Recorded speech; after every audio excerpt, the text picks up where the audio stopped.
2వ తెస్సలోనిక పత్రిక 1వ వచనం.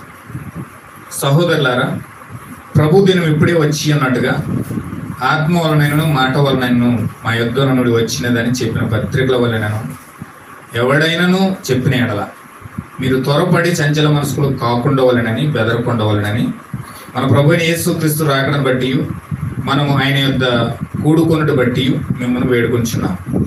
మొదట భ్రష్టత్వం సంభవించి నాశన పాత్రుడు పాప పురుషుడు బయలుపడితేనే గాని ఆ దినము రాదు.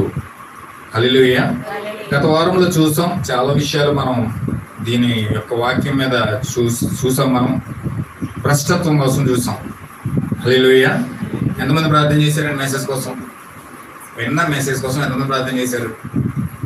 మరి మీరు ప్రార్థన చేయకపోతే మీకు ఇంకా నెక్స్ట్ ఇప్పుడు నేను చెప్పేది ఏమర్థమవుతుంది? హల్లెలూయా. ఖచ్చితంగా మనం ఏదైతే వింటున్నామో ఖచ్చితంగా మనం వెళ్ళి దానికోసం ప్రార్థించాలి. ప్రార్థిస్తేనే అందులో ఉన్న రెవల్యూషన్ వస్తుంది. అన్నం తిన్న తర్వాత అరగలేదు అనుకోండి, గ్యాస్ పెయిన్ కింద మారిపోతుంది. అది గాలి కింద మారిపోతుంది అనమాట. అంటే నేను చెప్పిన ప్రసంగం అంతా ఇప్పుడు గాలిలో కలిసిపోయినట్టే. ఒకవేళ మీరు ప్రార్థన చేయకపోతే, నేను చెప్తున్న మాటలు ఖచ్చితంగా దాన్ని మోకరించి మీరు అడగకపోతే ఆ యొక్క ప్రసంగం అంతా నేను చెప్పిందంతా గాలిలో కలిసిపోయినట్టు లెక్క. పాస్టర్ గారు బాగానే చెప్పారు, బాగా ఎనంటింగ్తో చెప్పారు, అభిషేకంతో చెప్పారు అంటారు తప్ప లోన ఏముండదు. ఎందుకని అది హల్లెలూయా. అందుచేత ఖచ్చితంగా మనం విన్న 2 ముక్కలైనా వెళ్ళి ప్రార్థన. నేను ఎందుకు 2 గంటలు తీసుకున్నానండి? కనీసం 2 గంటలు చెప్పిన ప్రసంగం 2 ముక్కలైనా లోపలికి వెళ్తే ఆ 2 ముక్కలైనా పట్టుకెళ్ళి మోకాల మీద ప్రార్థన చేస్తే అందులో ఉన్న అసలైన రిలేషన్ పొందుకుంటారని భారంతో ఓపిక లేకపోయినా సరే నేను 2 గంటలు అరవడం అంటే మామూలు విషయం కాదు. హల్లెలూయా. కానీ నేను ఓపిక తెచ్చుకుని మరి మీకోసం 2 గంటలు వెచ్చించి మరి ఎందుకు చెప్తున్నానంటే, ఖచ్చితంగా 2 ముక్కలైనా వెళ్తాయి. 2 గంటల మెసేజ్ చెప్తే 2 ముక్కల కోసమైనా ఆ 2 ముక్కలైనా పట్టుకెళ్ళి మోకరించి, ప్రభువా పాస్టర్ గారు 2 ముక్కలు చెప్పారు, నాకు 2 ముక్కలు గుర్తున్నాయి, ఖచ్చితంగా ఇది నాలో నెరవేరాలని మీరు ఎప్పుడైతే ప్రార్థన చేశారో ఆ ప్రార్థన మీకు ఫలితం వస్తుంది. ఆదివారం మెసేజ్ వింటున్నామంటే ఖచ్చితంగా ఆ మెసేజ్ యొక్క ఫలితం మనం అనుభవించాలంటే, ఆ మెసేజ్ యొక్క ఫలితం మన హృదయాలకు రావాలంటే అది ప్రార్థన ద్వారా వస్తుంది. హల్లెలూయా. ప్రార్థన లేకపోతే వాక్యం ఎంత విన్నా వృధా, అది అసలు వేస్ట్ అన్నమాట. అందుచేత ఖచ్చితంగా మనం ప్రార్థించినప్పుడే దాని ప్రతిఫలం చూస్తాం. అందుకే సంఘానికి వెళ్తున్నాం, మనకి ఏ ఉపయోగం అవ్వట్లేదేంటి? సంఘానికి వెళ్తున్నాం, మన జీవితంలో ఏం జరగట్లేదేంటి?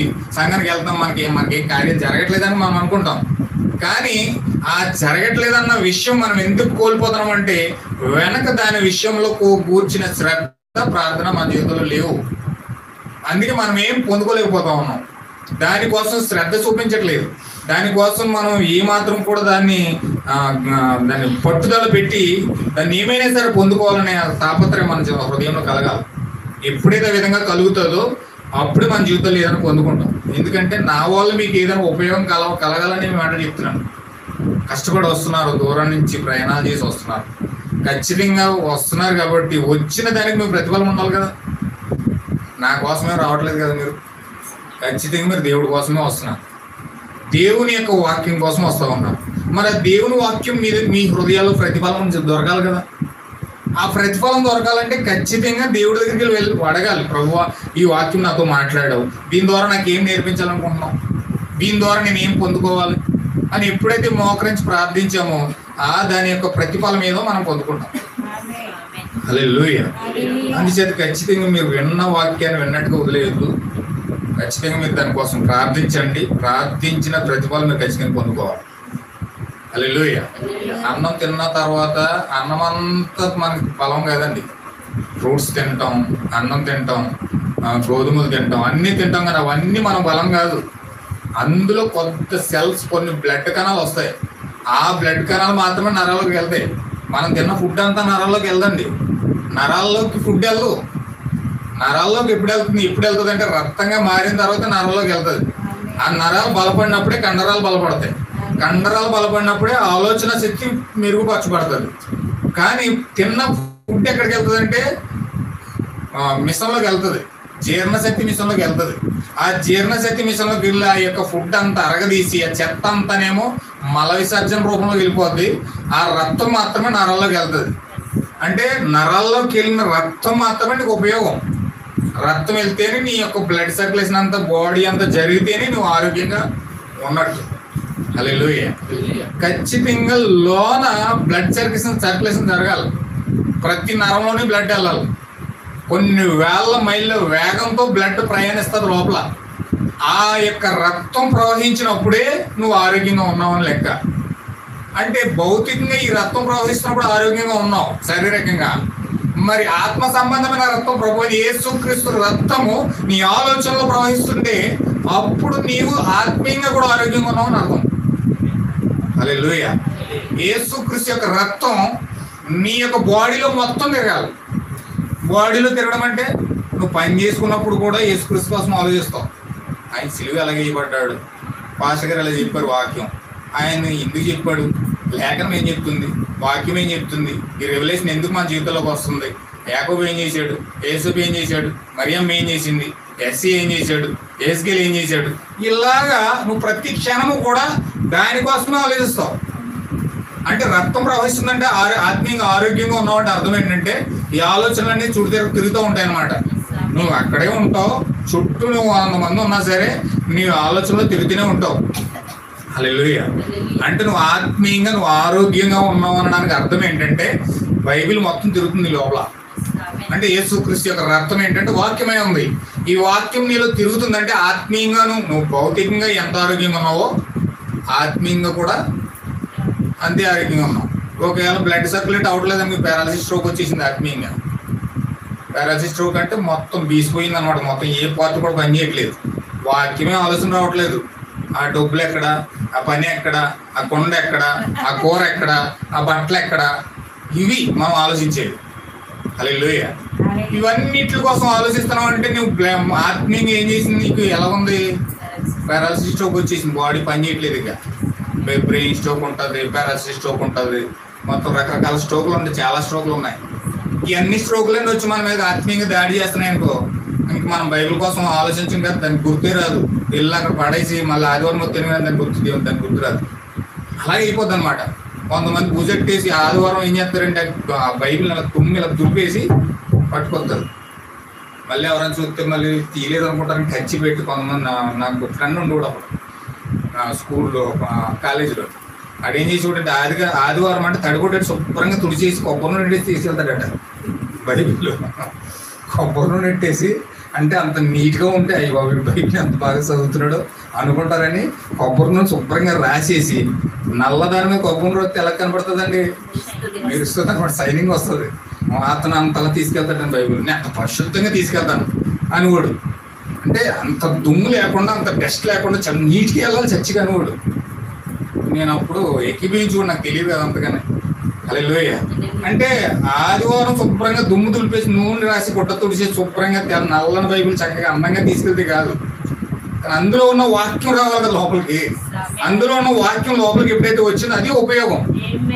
దాన్ని రావాలంటే ఖచ్చితంగా ప్రార్థన లేకుండా వాక్యం లోపల ఉండదండి. ప్రార్థన లేకుండా వాక్యం హృదయంలో ఉండదు.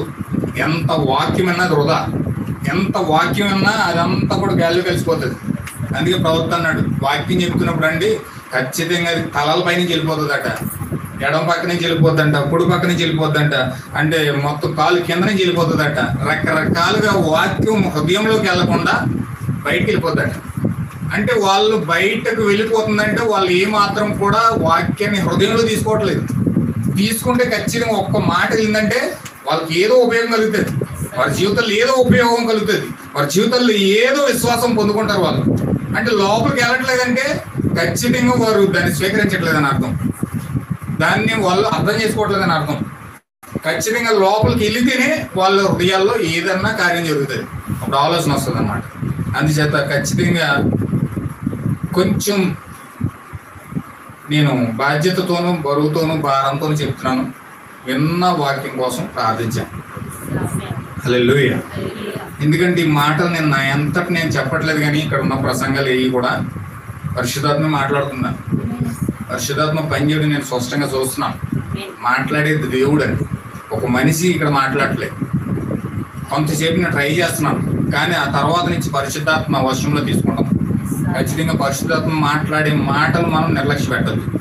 నిర్లక్ష్య పెట్టామంటే మన జీవితాలకు మనమే 4వ తరగతిలో 5వ తరగతి కథ ఉంటుంది.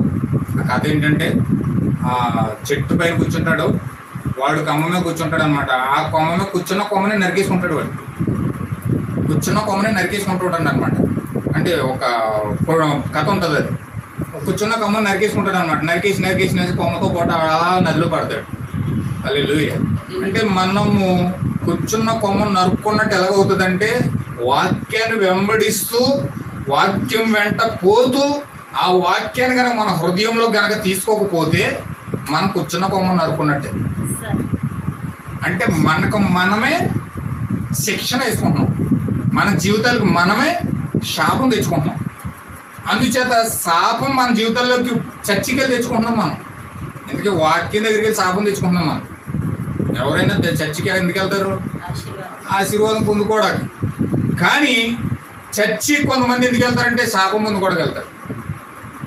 ఖచ్చితంగా శాపం పొందుకోవడానికి. ఎందుకంటే దాన్ని వెంబడిస్తూ కూడా, దాన్ని పట్టుకొని కూడా, దాన్ని వైపు చూడకుండా, వాక్యం లోనకి వెళ్ళకుండా దాన్ని అలాగ వెళ్ళిపోవడానికి ప్రయత్నం చేస్తున్నారంటే ఖచ్చితంగా వారు మోసపోతున్నారు అర్థం. హల్లెలూయా. ఈ మాటలు నేను ఎందుకు చెప్తున్నానంటే, ఖచ్చితంగా ఇది నేను చెప్పబోయే సబ్జెక్ట్కి ఇంక్లూడ్ అయ్యి ఉంది. ఖచ్చితంగా మనం అత్యధికంగా మోసపోయే కాలం ఏదైనా ఉన్నదంటే అది ఈ కాలమే. క్రైస్తవులు మోసపోయే అత్యంత భయంకరమైన కాలం ఏదైనా ఉన్నదంటే అది ఈ కాలమే. క్రైస్తవుడికి అత్యంత మహిమకరమైన కాలం ఏదైనా ఉన్నదంటే అది కూడా ఈ కాలమే. హల్లెలూయా. క్రైస్తవుడికి అత్యంత మహిమకరమైన కాలం ఏదైనా ఉన్నదంటే అది ఈ కాలమే. అబ్రహాంని అడిగితే అన్నాడంట, నువ్వు ఎప్పుడు పుడతావు అని చెప్పాడని దేవుడు అబ్రహాంని అడిగాడంట. ఆయన చెప్పాడంట, అబ్రహాము నేను చివరి కాలంలో పుట్టాలనుకున్నాడంట. అడిగిన ప్రతి ప్రవక్త కూడా నేను చివరి కాలంలోనే పుట్టాలనుకున్నాడంట. కానీ దేవుడు ఎవరికి ఇచ్చాడంటే అదృష్టం. అబ్రహాం కోరుకున్నాడు, యెషయా కోరుకున్నాడు, ఇర్మియా కోరుకున్నాడు, ఎజ్కేల్ కోరుకున్నాడు. ప్రవక్తలందరూ కూడా చివరి కాలంలో కోరుకున్నారు. ఎందుకంటే సాక్షాత్తు దేవుడే దిగి వచ్చి తన శారీరకంగా ముఖాంతరంలో నుంచి ప్రత్యక్షమై మాట్లాడే కాలం ఇది. నేరుగా క్రీస్తే వచ్చి మనతో సహవాసం చేసే కాలం ఇది. ఇది ప్రపంచం అంతటి కాలం ప్రారంభమైన కాలం నుంచి ఇప్పటి వరకు ఎప్పుడు కూడా జరగలేదు. ఇప్పుడు ఈ కాలంలో జరుగుతుంది. అందుకని దేవుడు ఖచ్చితంగా మనల్ని ఈ కాలంలో పుట్టించినందుకు చాలా మహిమకరమైన కాలం గుర్తించబడింది. కాబట్టి ఈ కాలంలో పుట్టినందుకు మనం ధన్యులమై ఉన్నాం. ఒకవేళ ఈ కాలంలో పుట్టి కూడా ఆ వాక్యాన్ని నిర్లక్ష్యం పెట్టి అగౌరవపరిచి దాన్ని హృదయంలో చేర్చుకోకుండా వాక్యమే మన బ్రతుకే అన్నట్టుగా వెళ్ళిపోతే ఖచ్చితంగా దాని నుంచి ఆశీర్వాదం కాదు వచ్చేది, భయంకరమైన శాపాలు వస్తాయి. హల్లెలూయా. అందుచేత కొంచెం దాన్ని దృష్టి పెట్టండి. దృష్టి పెడితే మనం కొన్ని విషయాలు కొన్ని ముందుకెళ్ళవచ్చు. దేవుని నామం మహిమ కలుగును గాక. ముందుకెళ్దాం. తెస్సలోనికీ పత్రిక చదివాం. ప్రభు దినం ఇప్పుడే వచ్చి ఉన్నట్టుగా ఆత్మ వలనైనా మాట వలనైనా మా యొద్దకు వచ్చినదని చెప్పిన పత్రికలో ఎవడైనా చెప్పినాడలా త్వరపడి సంచల మనసులో కాకుండవాలని బెదరకుండవాలని మన ప్రభు అయిన యేసుక్రీస్తు రాకడని బట్టి మనం ఆయన యొద్ద కూడుకొని బట్టి మిమ్మల్ని వేడుకొనిచున్నాను అంటున్నాడు. హల్లెలూయా. ఇప్పుడు మనం అందరం కూడా ప్రభువు యొద్ద కూడుకునే సమయమే. హల్లెలూయా. ఇదే సమయం అండి, ప్రభువు యొద్ద మనం అందరం కూడుకునే సమయం. అంటే ఒక మనిషి ముందు కాదు, లేకపోతే ఒక బిషప్ ముందు కాదు, లేకపోతే ఒక సంఘం ముందు కాదు. మనం కూడుకునేది ఎక్కడంటే ప్రభు ముందు కూడుకుంటున్నాం. ఇప్పుడు ప్రభువే సాక్షాత్తు సంఘంతో ముచ్చటిస్తూ ఉన్నాడు. ప్రభువే సాక్షాత్తు సంఘంతో మాట్లాడుతూ ఉన్నాడు. ప్రభువే తనకు తానుగా వ్యక్తిగతంగా వధువుని, తన యొక్క భార్యను, తన యొక్క సంఘాన్ని దర్శిస్తూ ఉన్నాడు. హల్లెలూయా. ఇప్పుడు ఇది ప్రభు యొక్క దినం. ప్రభు దినం ఇప్పుడే వచ్చి అన్నట్టుగా, అంటే ఖచ్చితంగా ప్రభు దినం మీ యొద్ద ఉందంటున్నాడు. ప్రభు దినం అంటే దేవుడే సాక్షాత్తు తన్ను తాను మన మధ్యలో ఆయన బయలుపరుచుకుంటా ఉన్నాడు. ఈ కాలం ఏదంటే తన యొక్క వధువుకి, తన యొక్క విశ్వాసులకి దేవుడు తన్ను తాను బయలుపరుచుకునే కాలం ఇది. తను ఏమై ఉన్నాడో, దేవుడు ఏమై ఉన్నాడో పూర్తిగా కూడా తన్ను తాను బయలుపరుచుకుంటున్నాడు. ఆయన మొత్తం సమస్తము కూడా తన వధువుకి, సంఘానికి బయలుపరుచుకుంటూ ఉన్నాడు ఆయన. దేవుని మహిమ కలుగును గాక. ఖచ్చితంగా మనం కొన్ని విషయాలు ఇక్కడ చూద్దాం.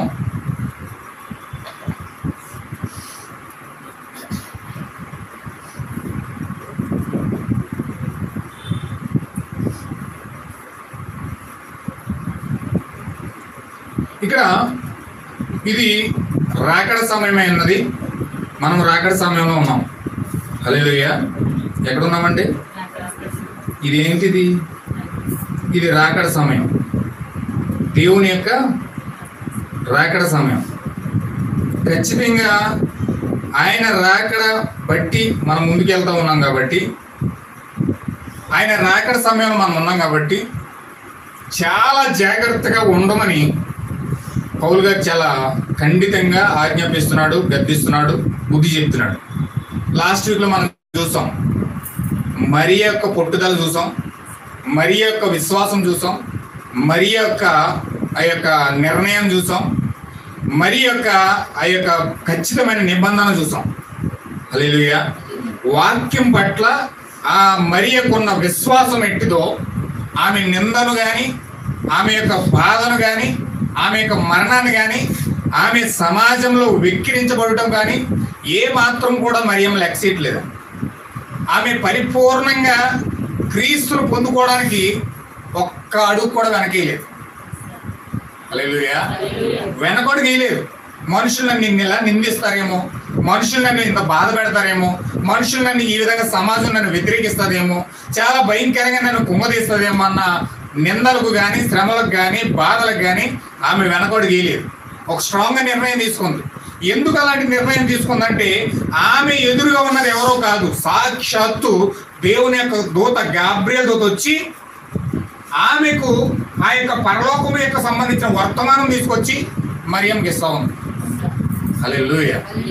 మరియమ్మ ఎక్కడి నుంచి పొందుకుందంటే సాక్షాత్తు దేవుని దగ్గర నుంచి వచ్చే వర్తమానాన్ని స్వీకరించిందో.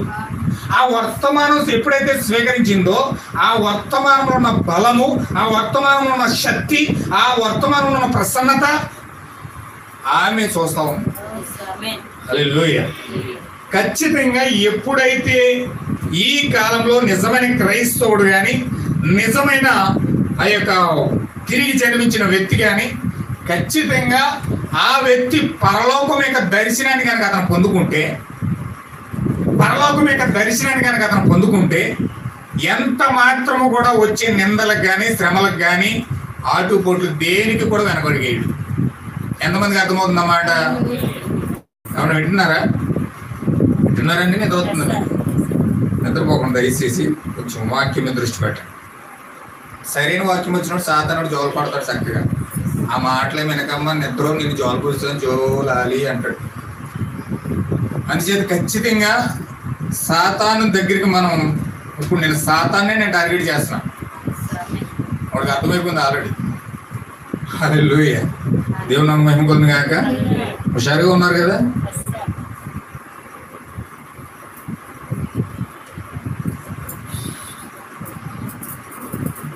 ఇప్పుడు మరియ ఏ విధంగా దూతను కలుసుకుని వర్తమానం పొందుకుందో, ఎందుకు మరియమ్మ అంత స్ట్రాంగ్గా నిర్ణయం తీసుకుందంటే, అంత స్ట్రాంగ్నెస్ నిర్ణయం ఎందుకు వచ్చిందంటే, ఆ గడి యొక్క వాగ్దానం పట్ల విశ్వాసం కలిగి ఉన్నది.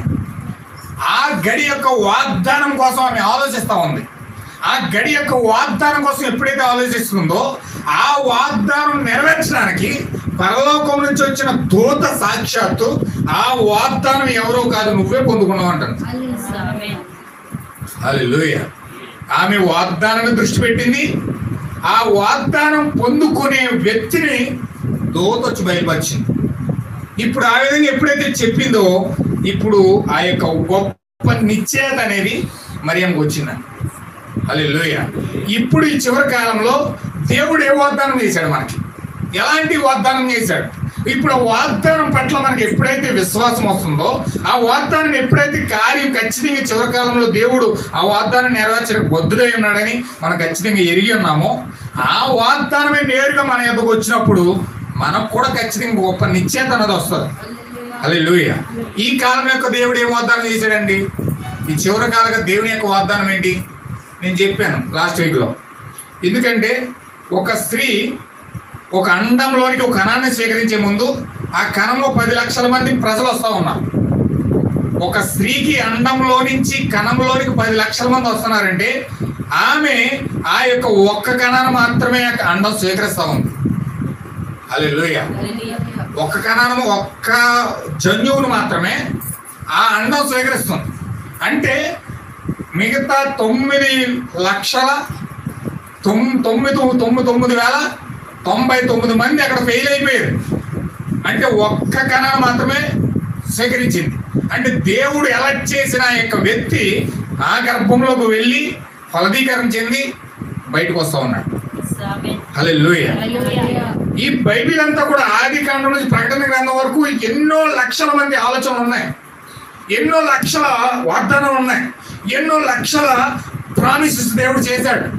అయితే ఈ బైబిల్ అంతా నీకు పనిచేయదు కానీ, ఈ బైబిల్ అంతా చదివేసి అప్పచెప్పేయడం వల్ల నీకు పనిచేయదు కానీ, ఈ బైబిల్ అంతా చివరి నుంచి చివరికి నువ్వు తెలుసుకోవడం వల్ల నీకు ఉపయోగం లేదు. కానీ ఈ బైబిల్కి ఉపయోగపడాలంటే ఈ బైబిల్లో నీ జన్యువు, నీ జీవకణం ఏ వాగ్దానం పైన ఆనుకున్నదో దాన్ని పట్టుకున్నప్పుడే నీవు యేసు క్రీస్తు యొక్క అండంలో ఫలదీకరణ చెంది ఆ శరీరంలో భాగమవుతావు. దేవుని మహిమ కలుగును గాక. ఎంతమందికి అర్థమైందన్నమాట? కొంచెం జాగ్రత్తగా మీరు ఆలోచించండి.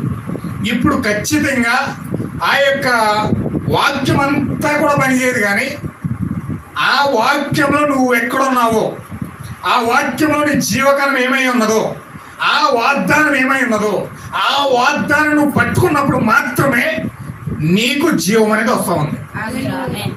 హల్లెలూయా. చాలా మంది బైబిల్ చివరి నుంచి చివరికి అప్పచెప్పేస్తారు కానీ వారు చీల్చి కోస్తే చిన్న విశ్వాసం కూడా కనిపించదు వాళ్ళు. ఆ చివరి నుంచి చివరికి మొత్తం అప్పచెప్పారు. ఆ బైబిల్లో కీర్తన గ్రంథం చెప్తారు, యెషయా గ్రంథం చెప్తారు. క్రిస్మస్ లో పిల్లలు నిలబెట్టి చెప్పమంటే కంఠస్థ వాక్యాలు మొత్తం ఆ చివరి నుంచి చివరికి అప్పచెప్పేస్తారు. ఏలైనా మన శిశువు పుట్టాడు, మన కుమారుడు అనుగ్రహించబడ్డాడు, ఆయన భుజాల మీద రాజ్యభారం ఉంది, ఆశ్చర్యకరుడు, ఆలోచనకర్త, బలవంతుడైన దేవుడు, చక్కడక్కడ చెప్పేస్తారు. హల్లెలూయా. పాస్టర్లు కూడా చాలా స్పీడ్గా చెప్తారు వాక్యాలు, టకటకటకటక చెప్పేస్తారు. చీల్చి చూస్తే ఆ వాక్యం కూర్చున్న రెవల్యూషన్ కానీ, ఆ వాక్యం కూర్చున్న విశ్వాసం కానీ వారి జీవితాల్లో కొంచెం కూడా కనపడదు. హల్లెలూయా. అందుచేత ఖచ్చితంగా మనకు వాక్యము ఫలించాలంటే అందులో ఉన్న వాగ్దానం ఏమైనదో, దేవుడు ఈ కాలానికి ఏ వాక్యం అయితే వాగ్దానం చేశాడో ఆ వాగ్దానాన్ని మనం చేర్చుకున్నప్పుడు మాత్రమే మనకి జీవం అనేది వస్తుంది. అందుకే అనేక మంది క్రైస్తవులు ఎక్కడ ఫెయిల్ అవుతారంటే బైబిల్ అంతా వెంబడిస్తారు కానీ ఆ బైబిల్లో ఉన్న వాగ్దానం, ఈ కాలానికి చేసిన వాగ్దానాన్ని క్రైస్తవులు వెంబడించలేరు, దాన్ని కనుగోలేరు. అంటే బైబిల్ అంటే దేవుడే కదా, దేవుడే కదా, ఖచ్చితంగా దేవుడిని మనం వెంబడిస్తున్నాం కదా అనుకుంటున్నారు. కానీ ఆ బైబిల్లో ఈ కాలానికి దేవుడే వాగ్దానం చేశాడో చూడడానికి విఫలమవుతూ ఉన్నారు. హల్లెలూయా. దేవుని మహిమ కలుగును గాక. మరియమ్మ జీవకణాన్ని పొందుకోవడానికి ఎందుకు ఆమె ఆసక్తి కల్పించిందంటే, ఎందుకు అంత రూఢినెస్ ఆమెకు వచ్చిందంటే, ఎందుకు అంత నిశ్చయిత ఆమెకు వచ్చిందంటే ఖచ్చితంగా ఆ కాలం యొక్క వాగ్దానం ఆమె కలుసుకుంది. ఆ కాలంలో రాయబడిన వాగ్దానము ఆమె కలుసుకొని ఆ వాగ్దానం యొక్క రుచులు ఎవరంటే నేరుగా ఆ దూతను కలుసుకుంది ఆమె. ఆ దూతే వచ్చి నేరుగా మాట్లాడి దయాప్రాప్తురాలా నీకు శుభం అని చెప్పి నేరుగా దూత ఆమెతో మాట్లాడుతూ ఉంది. అందుకే అంత మరణానికి కూడా లెక్క చేయకుండా ఆమె ముందుకు పోయింది. హల్లెలూయా.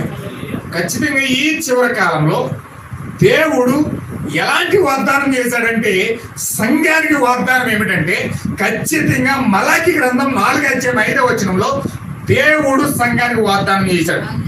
ఏ వాగ్దానం అంటే సంఘానికి దేవుడు ఏలియను పంపిస్తానని వాగ్దానం చేశాడు. హల్లెలూయా. ఏమని వాగ్దానం చేశాడండి? సంఘానికి దేవుడు ఏలియను పంపిస్తానని వాగ్దానం చేశాడు. ఇప్పుడు ఏలియా వచ్చి ఏం చేయాలంటే పిల్లల హృదయం తండ్రుల వైపు తిప్పాలి. తండ్రుల వైపు ఏలియా ఎందుకు తిప్పుతూ ఉన్నాడంటే ఖచ్చితంగా ఆ తండ్రుల దగ్గర పరిశుద్ధాత్మ బాప్తిజం ఉన్నది. ఇప్పుడు దేవుడి యొక్క వాగ్దానం ఏమిటంటే పరిశుద్ధాత్మ బాప్తిజం. ప్రతి వ్యక్తికి దేవుడు ఏ వాగ్దానం చేశాడంటే పరిశుద్ధాత్మ బాప్తిజం వాగ్దానం చేశాడు. చూడండి, ఇశ్రాయేలు ప్రజలకి వారు దేవుడి యొక్క ప్రజలు, దేవుడి యొక్క ఎన్నుకొనిన జనాంగమై ఉన్నది. దేవుడి చేత ఎన్నుకోబడిన జనాంగానికి దేవుడు వాగ్దానం చేశాడు. ఎలాంటి వాగ్దానం అంటే దేవుడు పాలు తేనె ప్రవహించే దేశానికి వాగ్దానం చేశాడు వాళ్ళకి. యెరూషలేము వాగ్దానం చేశాడు వాళ్ళకి. ఇప్పుడు యెరూషలేము వాగ్దానం చేస్తే కొంతకాలం యెరూషలేములో ఉండి యెరూషలేము నుంచి బయటకు వచ్చేసి ఇప్పుడు ఐగుప్తు దేశంలో బ్రతుకుతున్నారు వాళ్ళు. ఇప్పుడు ఐగుప్తు దేశంలో బ్రతుకుతున్నారు కాబట్టి దేవుడు ఒక వాగ్దానం వాళ్ళకు ఉంది. అబ్రహాముతో దేవుడు వాగ్దానం చేశాడు, ఇది నీకును నీ సంతానానికి అని చెప్పాడు దేవుడు. ఇప్పుడు ఆయన యొక్క సంతానం అంతా ఎక్కడ ఉండాలంటే ఆ పాలు తేనె ప్రవహించే దేశంలోనే ఉండాలి, యెరూషలేములోనే ఉండాలి. కానీ వీళ్ళు ఏం చేశారంటే ఆహారాన్ని బట్టో, కరువును బట్టో, వాళ్ళ పరిస్థితులు బట్టో వారు దేశం విడిచి బయటకు వచ్చేసారు. ఇప్పుడు ఎక్కడ ఉన్నారంటే ఐగుప్తు దేశంలో ఉన్నారు. వాళ్ళకి ఏంటి వాగ్దానం అండి? పాలు తేనె ప్రవహించే దేశం యెరూషలేమై ఉంది, కానాను దేశమై ఉంది. ఇప్పుడు కానాను దేశంలో వారు లేరు, కానీ దేవుడు వారికి వాగ్దానం చేశాడు. వాళ్ళకి వాగ్దానం అది ఇంకా నిలిచే ఉంది, దాన్ని వారు పొందుకోవాలంటే యెరూషలేం వెళ్ళాలి. యెరూషలేం వెళ్తేనే కానీ వాగ్దానం వారు పొందుకోలేరు. అందుకే దేవుడు ఏం చేస్తున్నాడంటే ఆ వాగ్దానం వాళ్ళు పొందుకోవడం కోసం వాళ్ళ వాగ్దానం మోషే కాదు, వాళ్ళ వాగ్దానం ఐగుప్తు కాదు, వారి వాగ్దానం మన్నా కాదు, వారి వాగ్దానం ఎర్ర సముద్రంలో ప్రయాణించడం కాదు, వారి వాగ్దానం బండలోంచి నీళ్లు రావడం కాదు, వాళ్ళ వాగ్దానం ఈ కార్యాలన్నిటినీ కాదు. కానీ వాళ్ళ వాగ్దానం ఏమిటంటే కానాను దేశమై ఉంది. హల్లెలూయా. వీళ్ళు కానాను దేశంలోకి వెళ్ళాలి. వీళ్ళు ఆశీర్వదించబడాలంటే, వీళ్ళు దీవించబడాలంటే, దేవునితో సహవాసం చేయాలంటే వీళ్ళు ఖచ్చితంగా పొందుకోవాల్సిన వాగ్దానం ఏంటంటే కానాను దేశం. హల్లెలూయా.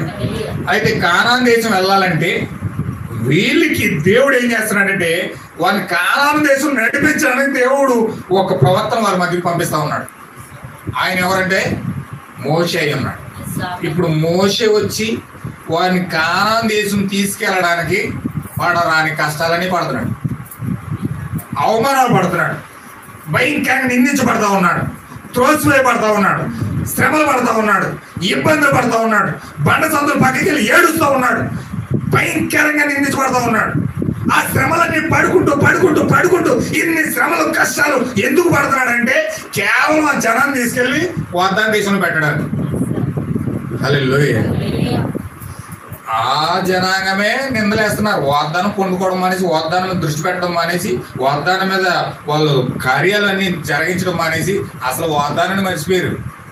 మాకు నీళ్ళు వచ్చినాయా, మాకు పాలు వచ్చినాయా, మాకు కూరగాయలు ఉన్నాయా, మాకు మాంసం ఉందా, మాకు అది ఉందా, మాకు ఇది ఉందా అని తిరగబడి మోషేని తిట్టి, మోషేని అవమానపరిచి, మోషేని నిందించడానికి ప్రయత్నం చేస్తున్నారు. హల్లెలూయా. ఎందుకంటే వాళ్ళ దృష్టి ఎక్కడ లేదు, వాగ్దానం మీద లేదండి. వాగ్దానం మాకు దేవుడు వాగ్దానం చేశాడు. అబ్రహాము, ఇస్సాకులకు, యాకోబులకు వాగ్దానం చేశాడు దేవుడు. ఖచ్చితంగా మేము అందులోకి వెళ్ళాలి, ఖచ్చితంగా దేవుడు మాకు ఏర్పాటు చేసిన మార్గం అది, అందులోకి వెళితేనే మేము ఆశీర్వదించబడతాం, అందులోకి వెళ్తే మేము దీవించబడతాం, ఖచ్చితంగా దేవుడు మాకు ఇచ్చిన దేశం అది, ఖచ్చితంగా మేము స్వాధీనపరచుకోవాలనే ఆలోచన ఈ 20 లక్షల మంది ప్రజలకు లేదండి. ఎవరికి ఉందంటే కేవలం ఆ యొక్క ఆలోచన యెహోషువ కాలేబులకు మాత్రమే ఉంది. యెహోషువ కాలేబులు మాత్రమే అలా ఆలోచిస్తున్నారు.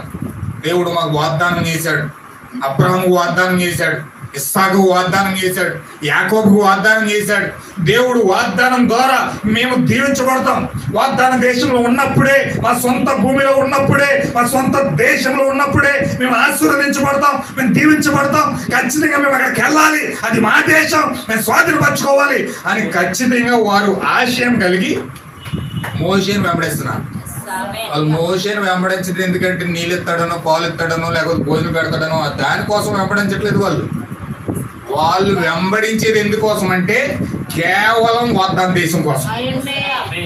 వాగ్దాన దేశంలో తీసుకెళ్ళడానికి దేవుడు పంపించిన దూత అని పరిపూర్ణ విశ్వాసం మోషే మీద వాళ్ళు పెట్టారు.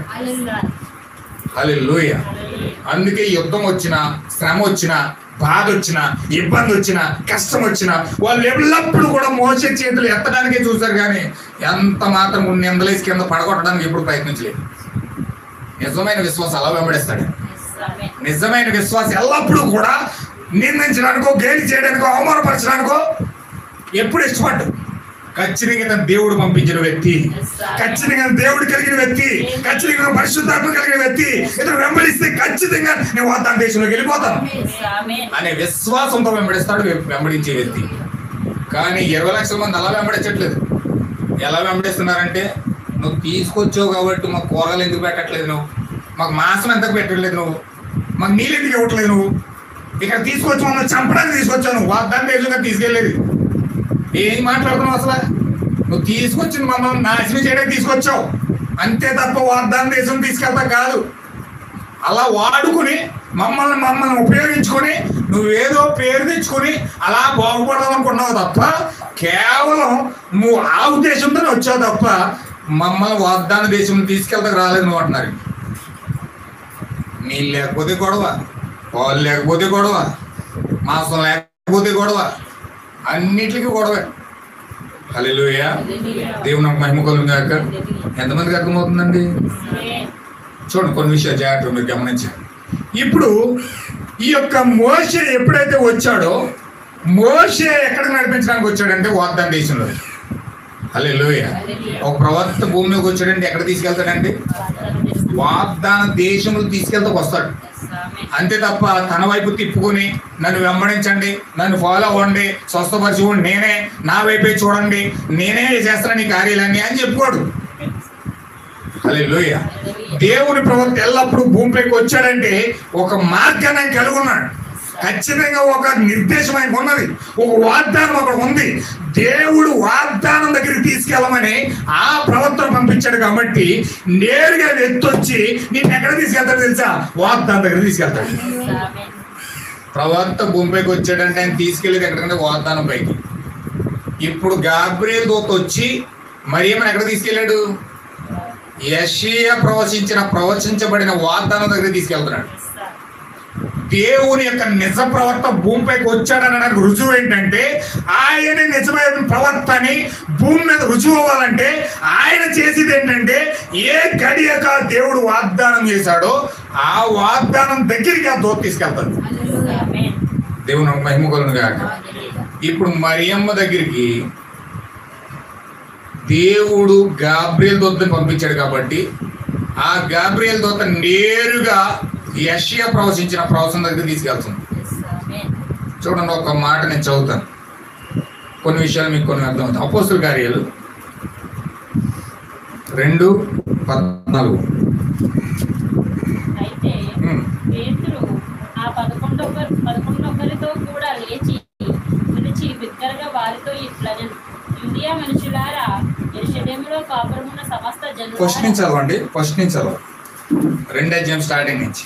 పెంతెకోస్తు పండగ దినమున వచ్చినప్పుడు అందరూ ఒక చోట కూడిండిరి. అప్పుడు వేగముగా వీచు బలమైన గాలి వంటి ఒక ధ్వని ఆకాశము నుండి అకస్మాత్తుగా వారు కూర్చుని ఉన్న ఇల్లంతయు నిండెను. మరియు అగ్ని జ్వాల వంటి నాలుకలు విభాగింపబడినట్లుగా వారికి కనబడి వారిలో ఒక్కొక్కరి మీద వాలగా అందరూ పరిశుద్ధాత్మతో నిండిన వారై ఆ ఆత్మ వారికి వాక్శక్తి అనుగ్రహించిన కొద్ది అన్య భాషలతో మాట్లాడసాగింది. అక్కడ పరిశుద్ధాత్మ వచ్చిందండి. పెంతెకోస్తు దినాన ప్రార్థిస్తున్నప్పుడు అగ్ని జ్వాలలతో పరిశుద్ధాత్మ పెంతెకోస్తు దినాన్ని వచ్చేసింది. ఇప్పుడు అందరూ కూడా పరిశుద్ధాత్మతో నింపబడ్డారు. నింపబడిన తర్వాత కొంతమంది గేలి చేస్తున్నారు, అవమానపరుస్తున్నారు, నిందిస్తున్నారు, తాగి వచ్చేసారన్నారు, రకరకాలుగా మాట్లాడుతూ ఉన్నారు. అయితే 14 వచ్చిన సార్, పేతురు 11 మందితో కూడా లేచి, ఇప్పుడు ఆ 120 మందిలో పేతురు ఉన్నాడు. పేతురు కూడా పరిశుద్ధాత్మ పొందుకుని ఉన్నాడు. ఇప్పుడు పేతురు కూడా పరిశుద్ధాత్మ బాప్తిజం పొందుకున్నాడు. పేతురు కూడా పరిశుద్ధాత్మ బాప్తిజం పొందుకున్నవాడే ఇప్పుడు ఏం చేస్తున్నాడు చూడండి. అక్కడ యూదయ మనుషులారా, యెరూషలేములో కాపురం ఉన్న సమస్త జనులారా, ఇది మీకు తెలియను గాక. వినుడి, మత్తులు కారు, పొద్దుపడిచి జామైనా కాలేదు. యావేలు ప్రవక్త ద్వారా చెప్పబడిన సంగతి ఇప్పుడు పరిశుద్ధాత్మ పేతులో ఉండి నేరుగా ఈ పేతురు ఎక్కడ తీసుకెళ్తున్నాడంటే యావేలు ప్రవచించిన ప్రవచనం దగ్గరికి తీసుకెళ్తా ఉన్నాడు. దేవుని మహిమ కలుగును గాక. ఇక్కడ యెషయా ఏమో ప్రవచించేసి వెళ్ళిపోయాడు. ఆ యొక్క ప్రవచనం అక్కడ రాయబడింది. ఇప్పుడు ఆ యెషయా ప్రవచించిన ప్రవచనం దగ్గరికి గాబ్రియల్ దూత వచ్చి మరియమ్మను తీసుకెళ్తుంది అక్కడికి. హల్లెలూయా. ఇప్పుడు గాబ్రియల్ దూత వచ్చి మరియమ్మ ప్రవచనం దగ్గర తీసుకెళ్లి, దయాప్రాప్తురాలా నీకు శుభము, యెషయా ప్రవచించిన ప్రవచనం నీ కొరకు ప్రవచించాడు, ఇప్పుడు ఆ ప్రవచనం నీది, నీవు గర్భం ధరించాలని చెప్పి గాబ్రియల్ దూత మరియమ్మ చెప్పింది. ఇక్కడ ఎప్పుడైతే పరిశుద్ధాత్మ దిగి వచ్చిందో ఈ పరిశుద్ధాత్మ ఏం చేస్తుందంటే పేతురు దగ్గరికి వచ్చింది. పేతురు నేరుగా ఎక్కడికి వెళ్తున్నాడంటే యావేలు ప్రవచించిన ప్రవచనం దగ్గర తీసుకెళ్తున్నాడు. అంటే పరిశుద్ధాత్మ ఎప్పుడైతే నీ దగ్గరకు వచ్చింది ఎక్కడ తీసుకెళ్తుంది? నిన్ను ఎక్కడ తీసుకెళ్తుందండి? వాగ్దానం దగ్గర తీసుకెళ్తుంది. దేవుడు ప్రవచించిన ప్రవక్త దగ్గరికి తీసుకెళ్తుంది. ఏదైతే కాలానికి వాగ్దానం చేశాడో ఆ వాగ్దానం దగ్గరికి ఆ దూత నడిపిస్తారు. ఇప్పుడు పేతుని గాబ్రియల్ దూత, అక్కడ మరియమ్మ గాబ్రియల్ దూత నడిపించింది.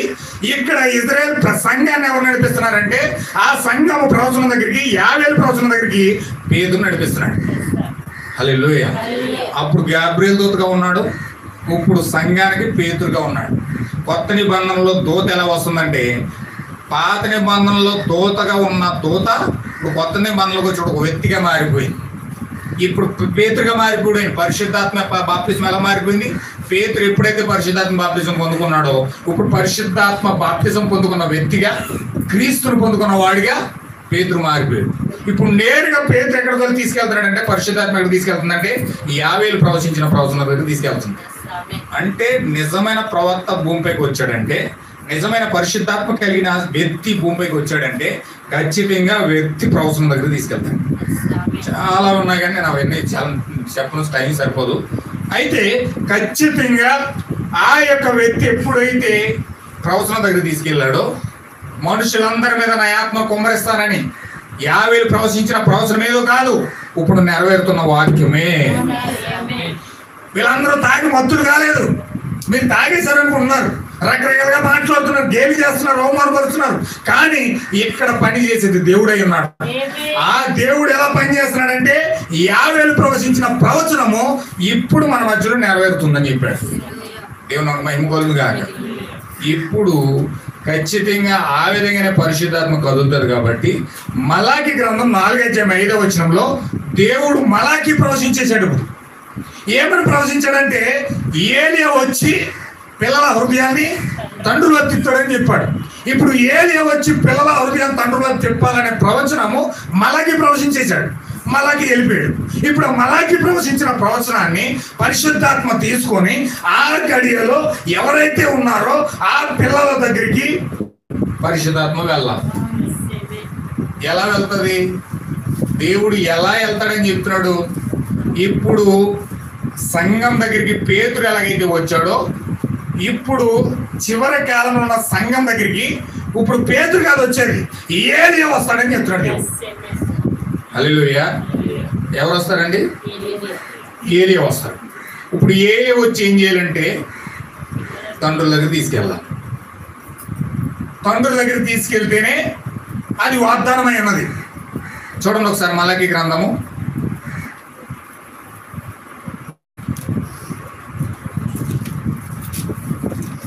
4:5. యెహోవా నియమించిన ఆ భయంకరమైన మహాదినము రాకమునుపు నేను ప్రవక్తకు ఏలియాను మీ యొద్దకు పంపుదును. నేను వచ్చి దేశమును శపింపకుండునట్లు అతడు తండ్రుల హృదయమును పిల్లల తట్టును, పిల్లల హృదయమును తండ్రుల తట్టును త్రిప్పును. హల్లెలూయా. ఇప్పుడు దేవుడు యెహోవా నియమించిన భయంకరమైన మహాదినము రాకమునుపు నేను ప్రవక్త ఏలియాను పంపిస్తానన్నాడు. ఇప్పుడు ఈ యొక్క భయంకరమైన మహాదినం ఏదంటే ఉగ్రత దినం, అది మూడవ ప్రపంచ యుద్ధం, అది ప్రపంచ అంతం, అది భయంకరంగా కాలిపోయే రోజు అది. ఇప్పుడు ఆ రోజు రాకుండా దేవుడు ఏం చేయాలంటే భూమి మీదకి అన్యజనుల దగ్గరికి దేవుడు ఏలియాని పంపించాలి.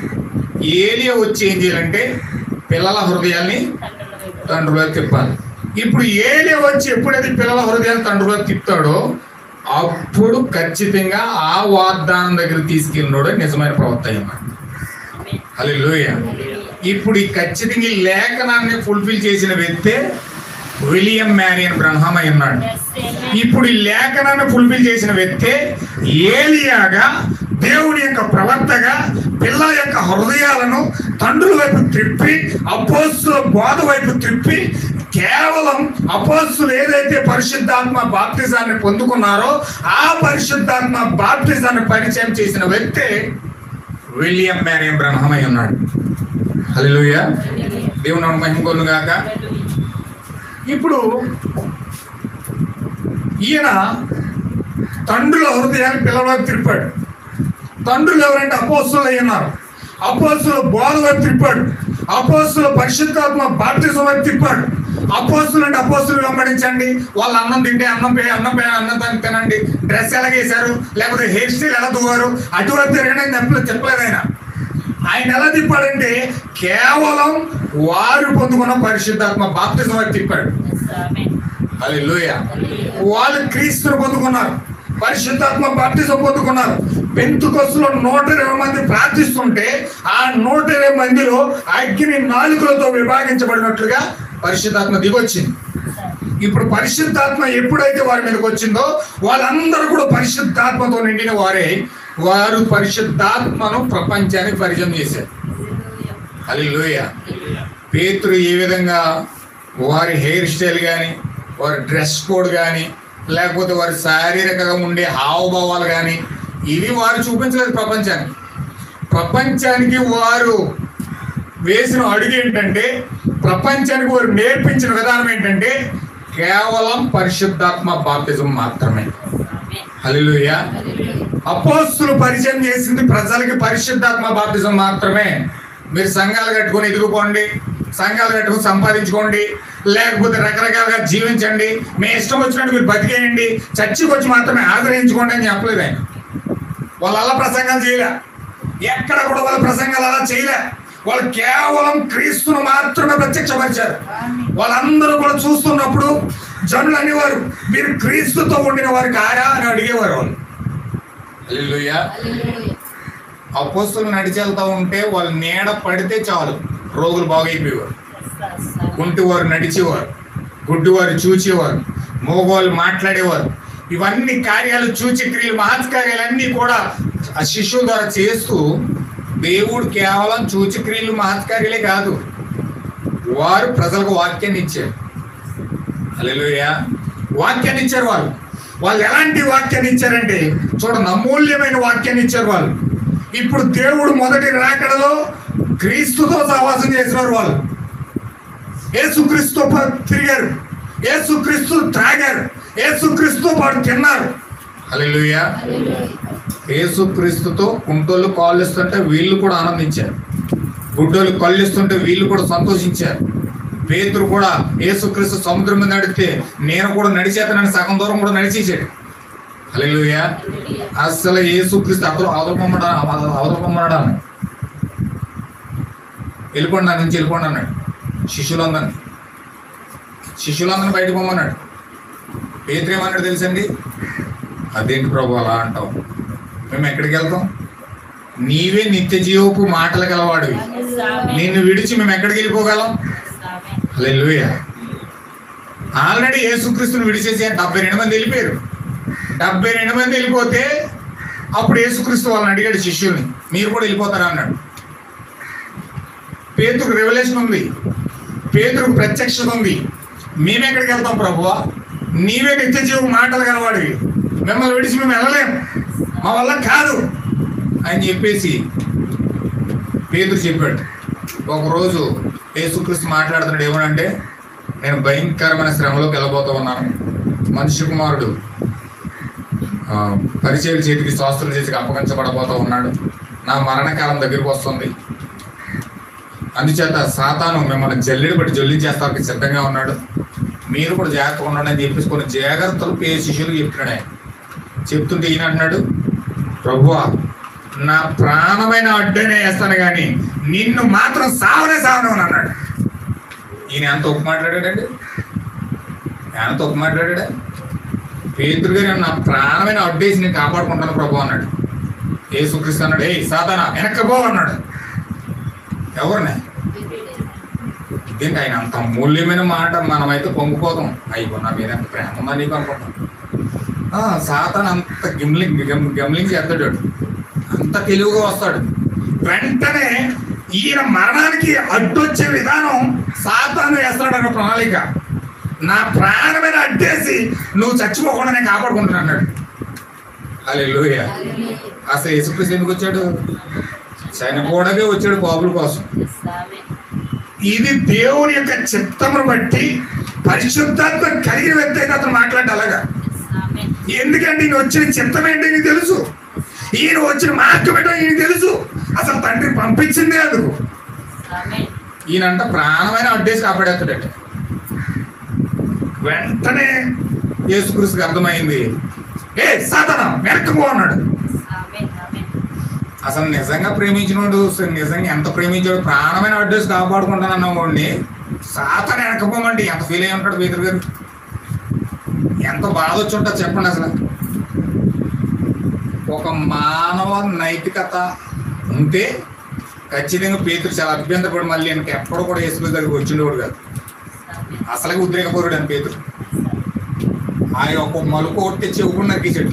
అంత కోపం, అంత ఉద్రేకం.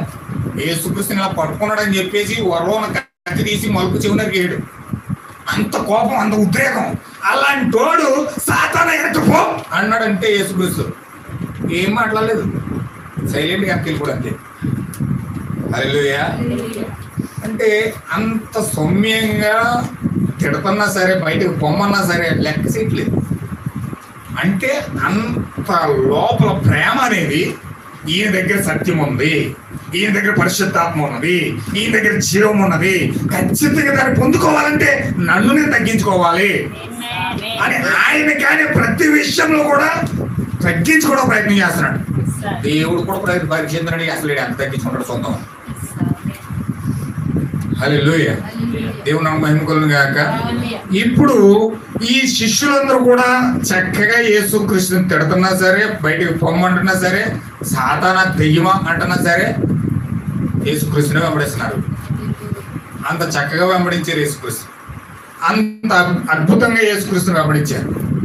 శిష్యులు చక్కగా వెంబడించుకుంటూ ఒకసారి యేసుక్రీస్తు శిష్యుల దగ్గరికి వచ్చి, పేతురు నువ్వు నన్ను ప్రేమిస్తున్నావా అన్నాడు. ఎస్ నేను ప్రేమిస్తున్నాను అన్నాడు. అయితే నా గొర్రెలు మేపు అన్నాడు. హల్లెలూయా. నా గొర్రెలు మేపు అంటే సరే అన్నాడు. బాధ్యతనిస్తున్నాడు. వారు బాధ్యత తీసుకోవడానికి సిద్ధంగా ఉంటున్నారు. హల్లెలూయా. ఇవన్నీ కూడా విషయాలన్నీ కూడా చక్కగా యేసుక్రీస్తు శిష్యులకు చక్కగా నేర్పిస్తున్నాడు. ఒలివ కొండ మీదకి వెళ్ళి ఉదయం అంతానేమో సువార్త చేసేయడం. యేసుక్రీస్తు 3.5 సంవత్సరాలు ఉన్నాడంటే భూమి మీద ఒక్క నిమిషం కూడా రెస్ట్ తీసుకోలేదు. ఆయన వెళ్ళిపోయి ఉదయం అంతా ఇద్దరే శిష్యులు ఇంటింటికి వెళ్ళేవారు. ఇంటింటికి వెళ్ళి వాళ్ళు అడిగేవారు అనమాట, అమ్మ మా యొక్క బోధకుడు వస్తున్నాడు, మీతో కొంచెం మాట్లాడాలనుకున్నాడు, పర్సనల్గా మీతో కొంచెం వాక్యం చెప్పాలనుకున్నాడు, కొంచెం టైం ఇస్తే మీతో మాట్లాడతాడు అని చెప్పేసి వాళ్ళు వెళ్ళి అడిగేవారు. వాళ్ళు అడిగితే ఓకే చెప్పండి అని చెప్తే ఒకటంతా మార్పులు సిద్ధపరిచేసి ఆ చైర్లన్నీ వేసేసి వాళ్ళందరినీ చక్కగా ఆప్యాయంగా పలకరించి అప్పుడు యేసుక్రీస్తుని తీసుకెళ్ళేవారు అనమాట. యేసుక్రీస్తుని తీసుకెళ్తే యేసుక్రీస్తు వెళ్ళి కొంచెం కూర్చొని వారితో చక్కగా సువార్త ప్రకటించి విషయాలన్నీ పరలోక సంగతులన్నీ బోధించి చక్కగా అలా ఇంటింటికి సువార్త అంతా కూడా శిష్యులు ఆ యొక్క అలా ప్రేరేపిస్తూ చక్కగా తీసుకెళ్తూ ఉండేవారు. అలా తీసుకెళ్తా 3.5 సంవత్సరాల పాటు సువార్త చేశారు. ఒకరోజు శిష్యుల దగ్గరికి ఒక నొగరు కక్కుకుంటా వ్యక్తిని తీసుకొచ్చారు. శిష్యుల దగ్గరికి ఒక నొగరు కక్కుకుంటా వ్యక్తిని తీసుకొస్తే అప్పుడు యేసుక్రీస్తు అన్నాడు, యేసుక్రీస్తు లేడు అక్కడ, శిష్యులు బాగు చేసేస్తున్నారు కదా అని చెప్పేసి శిష్యుల దగ్గర తీసుకొచ్చారు. అప్పటికే యేసుక్రీస్తు వాళ్ళకి శక్తులు ఇచ్చాడు. రోగుల మీద, దెయ్యాల మీద, అన్నిటి మీద శక్తి ఇచ్చి వాళ్ళకి సువార్త పంపిస్తున్నాడు యేసుక్రీస్తు. అయితే నొగరులు కక్కుకుంటా వచ్చి వ్యక్తి అతనేమో నీటిలో పడిపోతున్నాడు, చచ్చిపోవడానికి అగ్నిలో దూకేస్తున్నాడు. రకరకాలుగా ఉంది ఫిట్స్ అనమాట. ఫిట్స్ వచ్చేస్తే అతను నీటిలో దూకేస్తున్నాడు, లేకపోతే అగ్నిలో దూకేయడం, అతను ప్రాణహాని చేసుకోవడానికి ప్రయత్నం చేస్తున్నాడు. అది చాలా మంది ఫిట్స్ వస్తే చేతులు అయ్యన్నో తాళమో లేకపోతే ఏదో పెడతారు. అలా పెట్టకపోతే అతను ఏం చేస్తాడంటే నీటిలో దూకేస్తాడు ఫస్ట్, లేదా అగ్నిలో దూకేస్తాడు, లేదా బట్టలని చింపేసుకుంటాడు, లేదా తను కొట్టేసుకుంటాడు. రకరకాల చాలా కార్యాలు చేస్తారు. అతను అలా చేస్తుంటే మొగలు వచ్చేస్తున్నాడు, నోటంట కింద దొల్లేస్తున్నాడు. ఆ శిష్యుల దగ్గరికి తీసుకొచ్చారు ఆ వ్యక్తులు. ఆ వెతికి తీసుకొస్తే పొద్దున్నే సాయంత్రం దాకా ప్రార్థన చేసేసారు కానీ ఏం జరగలేదు. శక్తి ఉంది వీళ్ళకి, వాళ్ళకి శక్తి ఉంది కానీ వీళ్ళు ప్రార్థన చేసినా జరగట్లేదు.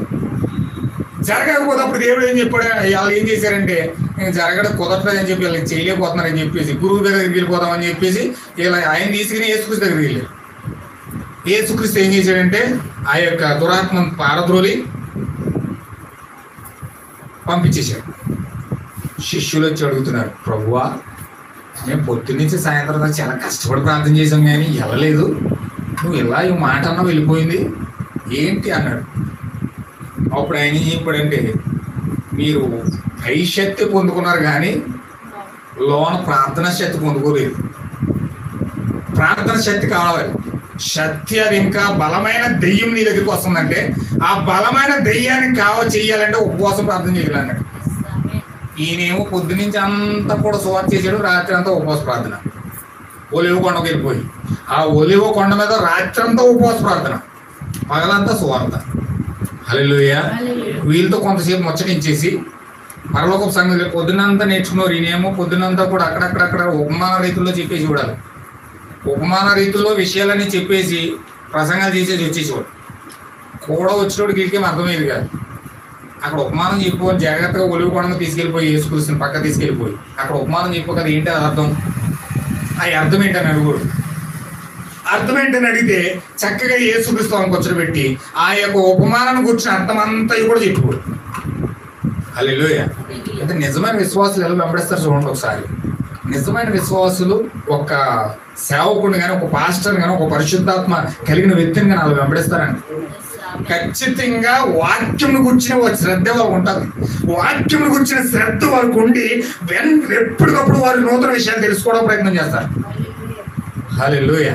వాళ్ళు యేసుక్రీస్తు దగ్గరికి వెళ్ళి ఏంటి ఇలా చెప్పావు, ఏంటి దీని అర్థం ఏంటని అడిగితే చక్కగా వివరాలన్నీ చెప్పేసి వాళ్ళని నిద్రపోమని చెప్పి ఈయన వెళ్ళి ప్రార్థన చేసేవాడు. పడుకునేవాడు కాదు. ఎందుకంటే బైబిల్ వాగ్దానం చేసింది, నీ దేవుడని యెహోవా కొనుగడు. మరి నిద్రపోతే ఎలాగా, ఎందుకు నిద్రపోతాడు? ఆయన నిద్రపోయే దేవుడు కాదు. ఆ పడవలోకి వెళ్ళి నిద్ర అవుతున్నట్టు నటించాడంటే ఆ పడవలో నిద్ర అవుతున్నట్టు నిద్ర అవట్లేదండి. చాలా మంది నిద్రపోయాడు అనుకుంటారు. అక్కడ ఎందుకంటే బైబిల్లో రాసి పెట్టాడు కదా, మరి ఆయన నిద్ర అవుతున్నాడని ఉంటుంది. నిజంగా నిద్ర అవుతున్నాడని ఆయన మానవుడు అన్నారు కూడా. హల్లెలూయా. కానీ నిద్ర అవట్లేదంట. అసలు ఇంత ప్రళయం వస్తూ ఉంటే వీళ్ళు ఏం చేస్తారా అని చూసి వీళ్ళు గమనిస్తూ కళ్ళు పూసుకుని చూస్తున్నాడు ఆయన. హల్లెలూయా. నిన్ను గమనిస్తాడమ్మో, నిన్ను గమనిస్తాడు. అలాగా ఆయన చూస్తూ ఉంటాడు అనమాట. అసలు నువ్వు ఎలా ప్రవర్తిస్తున్నావా, నీ విధానం ఎట్లా ఉంది, అసలు నువ్వు ఏ పరిస్థితుల్లో ఏ కండిషన్లో ఏ విధంగా ప్రవర్తిస్తున్నావు జాగ్రత్తగా గమనిస్తాడు ఆయన. గమనించే దేవుడు ఆయన. అణువు వచ్చేస్తాడు. అందుకే ప్రవక్త అంటాడు ప్రభు యొక్క సన్నిధిలో అనే మెసేజ్, ఒక కన్ను నిన్ను వెంబడిస్తుంది అంటాడు. ఏంటండి, ఒక కన్ను సీసీటీవీ ఫుటేజ్ లాగా నిన్ను వెంబడిస్తూనే ఉంది. అది నువ్వు ఆలోచించే ఆలోచన, నువ్వు తలంచే తలంపు, నువ్వు నడిచే నడక, నువ్వు చేసే ప్రతి ఇది కూడా క్షణము కూడా నిమిషం కూడా అన్ని కూడా ఒక కన్ను నిన్ను వెంబడిస్తుంది. చీకట్లో చేసేది, వెలుగులో చేసేది, రహస్యంగా చేసేది, సీక్రెట్గా చేసేది అన్ని కూడా దేవుడు కన్నుతో నిన్ను వెంబడిస్తూనే వాచ్ చేస్తూనే ఉన్నాడు. ఏది వదలడా. హల్లెలూయా. అయితే శిష్యుల్ని గమనిస్తున్నాడు. అసలు కండిషన్ ఎలా ఉంది, కష్టాలు ఎలా ఓర్చుకుంటారు, బాధలు ఎలా ఓర్చుకుంటారు, ఇబ్బందులు ఎలా ఓర్చుకుంటారు, శోధన తీసుకొస్తే ఎలా ఓర్చుకుంటారు, పరిస్థితులు వస్తే భయంకరమైన రోగాలకు ముందేస్తే ఎలా ప్రవర్తిస్తారు వీళ్ళు. దేవుడే పరీక్ష అన్నమాట. ప్రతి క్షణం కూడా పరీక్ష. ఆ శిష్యులు వెళ్తా ఉన్నారు కానీ క్షణం దాటితే క్షణం పరీక్ష. ఏదో వెంబడించామనుకున్నారు కానీ ఇంతకన్నా వెంబడించింది అంత పరీక్షలే. అంత పరీక్షించబడుతూ వెంబడించారు ఆయన. యేసుక్రీస్తు తిన్నారు, త్రాగారు, అన్ని కార్యాలు చేశారు. అది మొదటి రాకడ. హల్లెలూయా. ఇప్పుడు మొదటి రాకడ అంతా చూశారు కానీ యేసుక్రీస్తు తిన్నారు కానీ త్రాగారు కానీ అన్ని చేశారు కానీ వారు ఏం పొందుకోలేదండి. యేసుక్రీస్తు వాళ్ళ దగ్గర ఉన్న పరిశుద్ధాత్మ ఇవ్వలేదు. వాళ్ళకి బోధన లేదా, బోధన్నారు. రహస్యాలు ఏం లేదా, రహస్యాలు విన్నారు. సీక్రెట్స్ ఏం లేదా, సీక్రెట్స్ విన్నారు. ఒలివ కొండ మీదకి వెళ్ళి ఎన్నో వాక్యాలు, ఎన్నో మర్మాలు తెరిచాడు. ఎన్నో బోధ వాళ్ళు విన్నారు. ఎంతో శక్తి వాళ్ళు కలిగి ఉన్నారు. ఏమన్నా వింటున్నారా? అర్థమవుతుంది కదండి. Amen. అంత సత్యం వాళ్ళు కలుగున్నా కానీ, అంత వాక్యం వాళ్ళు తెలుసున్నా కానీ, నువ్వు సజీవుడు అని దేవుని కుమారుడు అని చెప్పి పేతురికి బయలుపాటు వచ్చేసింది. సముద్రం మీద నడిచేసాడు, రోగాలు నెలగొట్టేశాడు, ఇన్ని కార్యాలు చేసినా కానీ పరిశుద్ధాత్మ లేదు వాళ్ళు. ఏమన్నా వింటున్నారా? ఏంటి, యేసుక్రీస్తు తిన్నారు, త్రాగారు, అన్ని కార్యాలు చేశారు, చాలా వండర్ఫుల్ జీవితం వాళ్ళు అనుభవించారు, సేవ చేశారు, సముద్రం మీద నడిచారు, అయినా పరిశుద్ధాత్మ లేదు వాళ్ళు. అంటే పరిశుద్ధాత్మ అది సపరేటా? పరిశుద్ధాత్మ పొందుకుంటే మనిషి ఆ విధంగా ఉండేవారు కాదు వాళ్ళు. పరిశుద్ధాత్మ పొందుకుంటే పిరికి వల్ల భయపడి పారిపోయేవారు కాదు. పరిశుద్ధాత్మ పొందుకుంటే ఆ విధంగా మాటలు అవిశ్వాసంతో మాట్లాడుండేవారు కాదు వాళ్ళు. హల్లెలూయా. అందుకే యేసుక్రీస్తు వాళ్ళకి ఏం చెప్పాడంటే, సత్యస్వరూపైన ఆత్మ వస్తుంది, ఆత్మ వచ్చే వరకు మీరు కనిపెట్టండి, యెరూషలేము నుంచి ఎక్కడికి కూడా వెళ్ళొద్దు అని చెప్పాడు. హల్లెలూయా. దేవుని మహిమ కలుగును గాక. ఏమండి ఇక్కడ ఉన్నారా? అసలు ఇక్కడ ఉన్నట్టు నాకు అనిపించట్లేదు. ఇక్కడ అన్నట్టుగా ఉన్నారు కానీ ఎక్కడెక్కడో ఉన్నాయి మేము ఆలోచన. హల్లెలూయా. ఒక పక్కేం తీవ్రమైన ఎంత ఉడుకు, ఒక పక్కేమో గాలి లేదు, నీరసాలు, ప్రాబ్లమ్స్. హల్లెలూయా. రకరకాలుగా దెయ్యం అవిశ్వాసం తీసుకురావడం ప్రయత్నం చేస్తూ ఉంది. హల్లెలూయా. కొంచెం వాక్యం దృష్టి పెట్టండి.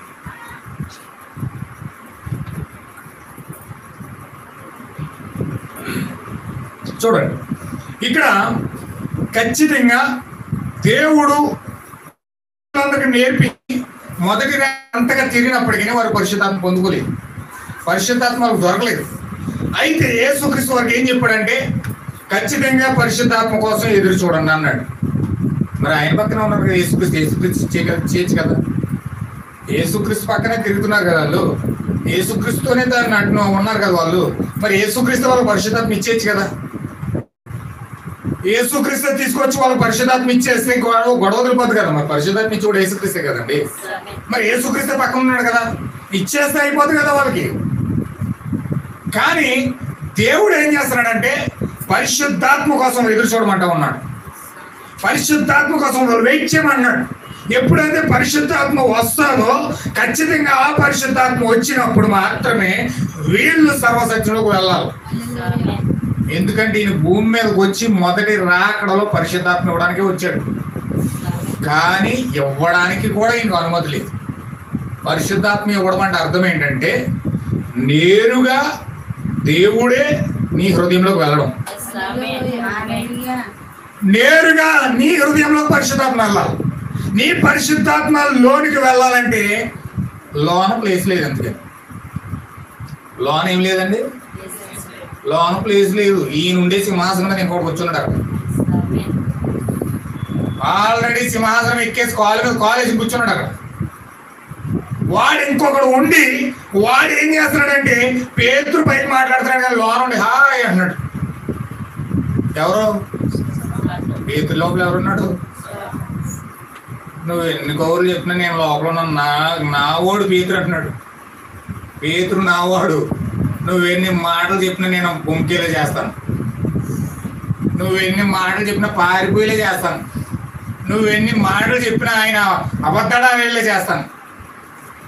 నా చేతిలో ఉన్నాడు అతను, నేనున్నాను, నా సింహాసనం మీద ఉన్నాడు. అతని సింహాసనం మీద నేను కూర్చున్నాను అక్కడ, నేను రాజుని, నువ్వు కదా అన్నాడు. హల్లెలూయా. దేవుని నాకు మహిమ కలుగును గాక. యేసుక్రీస్తు మాట్లాడుతున్నాడు కానీ ఈ మాటల వెనుక పరిశుద్ధాత్మ వచ్చి ఆ అంతరంగంలోకి వెళ్ళి అంతరంగంలో ఉన్న సాతాను బయటికి నెడితేనే కానీ యేసుక్రీస్తు లోపలికి వెళ్ళలేదు. దేవుని నాకు మహిమ కలుగును గాక. ఇప్పుడు యేసుక్రీస్తు లోపలికి వెళ్ళాలి, సాతాను బయటికి రావాలి. ఇప్పుడు సాతాను బయటికి రావాలంటే పరిశుద్ధాత్మ వెళ్ళాలి. పరిశుద్ధాత్మ వెళ్ళే వ్యక్తిని టచ్ చేయాలి. ఇప్పుడు పరిశుద్ధాత్మ ఎప్పుడైతే వచ్చిందంటే, పెంతుకొస్తులో పరిశుద్ధాత్మ వచ్చి పేతురు యొక్క ఆత్మలోకి వెళ్ళింది. ఆత్మలో పరిశుద్ధాత్మ ఉంది కానీ పేతురు ప్రాణంలో ఎవడున్నాడు తెలుసండి? సాతానే ఉన్నాడు. సాతాను లీడ్ చేసేది ఎవరంటే, పేతురుని లీడ్ చేసేది ఎవరంటే సాతానే ఉన్నాడు. ఇప్పుడు సాతాను పేతురు పరిశుద్ధాత్మ పొందుకున్నప్పటికీ సాతాను ఇంకా పేతురు మీద హక్కు కలిగి ఉన్నాడు. ఎందుకంటే ఈ శరీరం సాతాను నుంచి వచ్చింది. ఈ శరీరం సాతాను నుంచి వచ్చింది కాబట్టి పేతురు చనిపోయే వరకు కూడా సాతాను ఈ శరీరం పైన హక్కు ఉన్నది. చాలా జాగ్రత్తగా మీరు గుర్తుంచుకోవాలి. పరిశుద్ధాత్మ పొందుకున్నప్పటికీ ఈ శరీరమే సాతాను హక్కు ఉంది. నువ్వు పరిశుద్ధాత్మ పొందేసుకున్నావు కదా, దేవుడు ఆధీనంలోకి వెళ్ళిపోయాడు కదా, ఇంకా దేవుడే నన్ను వాడేసుకున్నాడు కదా అనుకోవచ్చు. కానీ నువ్వు ఇంకా సాతాను అండర్లోనే ఉన్నావు. నీవు చచ్చిపోయే వరకు కూడా నీ శరీరం పైన సాతాను హక్కు కలిగి ఉన్నాడు. హల్లెలూయా. నీ చావే సాతాను యొక్క అంతానికి ముగింపు. ఖచ్చితంగా నువ్వు చావకుండా నీవు ఎంత మాత్రము కూడా సాతాను నుంచి విముక్తి పొందలేదు. అందుకే యేసుక్రీస్తు ఏం చెప్తున్నాడంటే, పౌలు గారు ఏం చెప్తున్నాడంటే, నేను ఈ శరీరంలో మూలుగుతున్నాను అన్నాడు. ఈ శరీరం ఏం చేస్తున్నాను? మూలుగుతున్నాను, ప్రసవ వేదన పడుతున్నాను. ఎందుకంటే నేను విడుదల పొందుకునే సమయం రావాలని, ఈ శరీరం నుంచి విడుదల పొందుకునే సమయం రావాలని నేను ప్రసవ వేదన పడుతున్నాను అంటున్నాడు. ఇప్పుడు సమయం రావాలంటే, ఆ ప్రసవ వేదన నుంచి విడుదల పొందుకోవాలంటే, ఈ శరీర బానిసత్వం నుంచి పూర్తిగా విడిపించబడాలంటే యేసుక్రీస్తు మొదటి రాకడలో వచ్చి పరిశుద్ధాత్మను విడుదల చేశాడు. ఎంతమందికి అర్థమవుతుంది? యేసుక్రీస్తు మొదటి రాకడలో వచ్చి పరిశుద్ధాత్మ రిలీజ్ చేశాడు. ఆ పరిశుద్ధాత్మ పేతురులోకి వెళ్ళింది. అయినా పేతురు సాతాను అండర్లోనే ఉన్నాడు. మరి ఎప్పుడు మరి సాతాను నుంచి పూర్తిగా మనం విడుదల పొందుకునేది? ఎప్పుడు పూర్తిగా ఈ శరీరం నుంచి విడుదల పొందుకునేది? ఎప్పుడు ఈ శరీరం నుంచి పూర్తిగా విడుదల పొందుకుంటామంటే, దేవుడు చెప్తా ఉన్నాడు. దేవుడు అపోస్తులు ఏమని బయలుపరుస్తున్నారంటే చూడండి ఒకసారి. పేతురు పత్రిక, 2వ పేతురు పత్రిక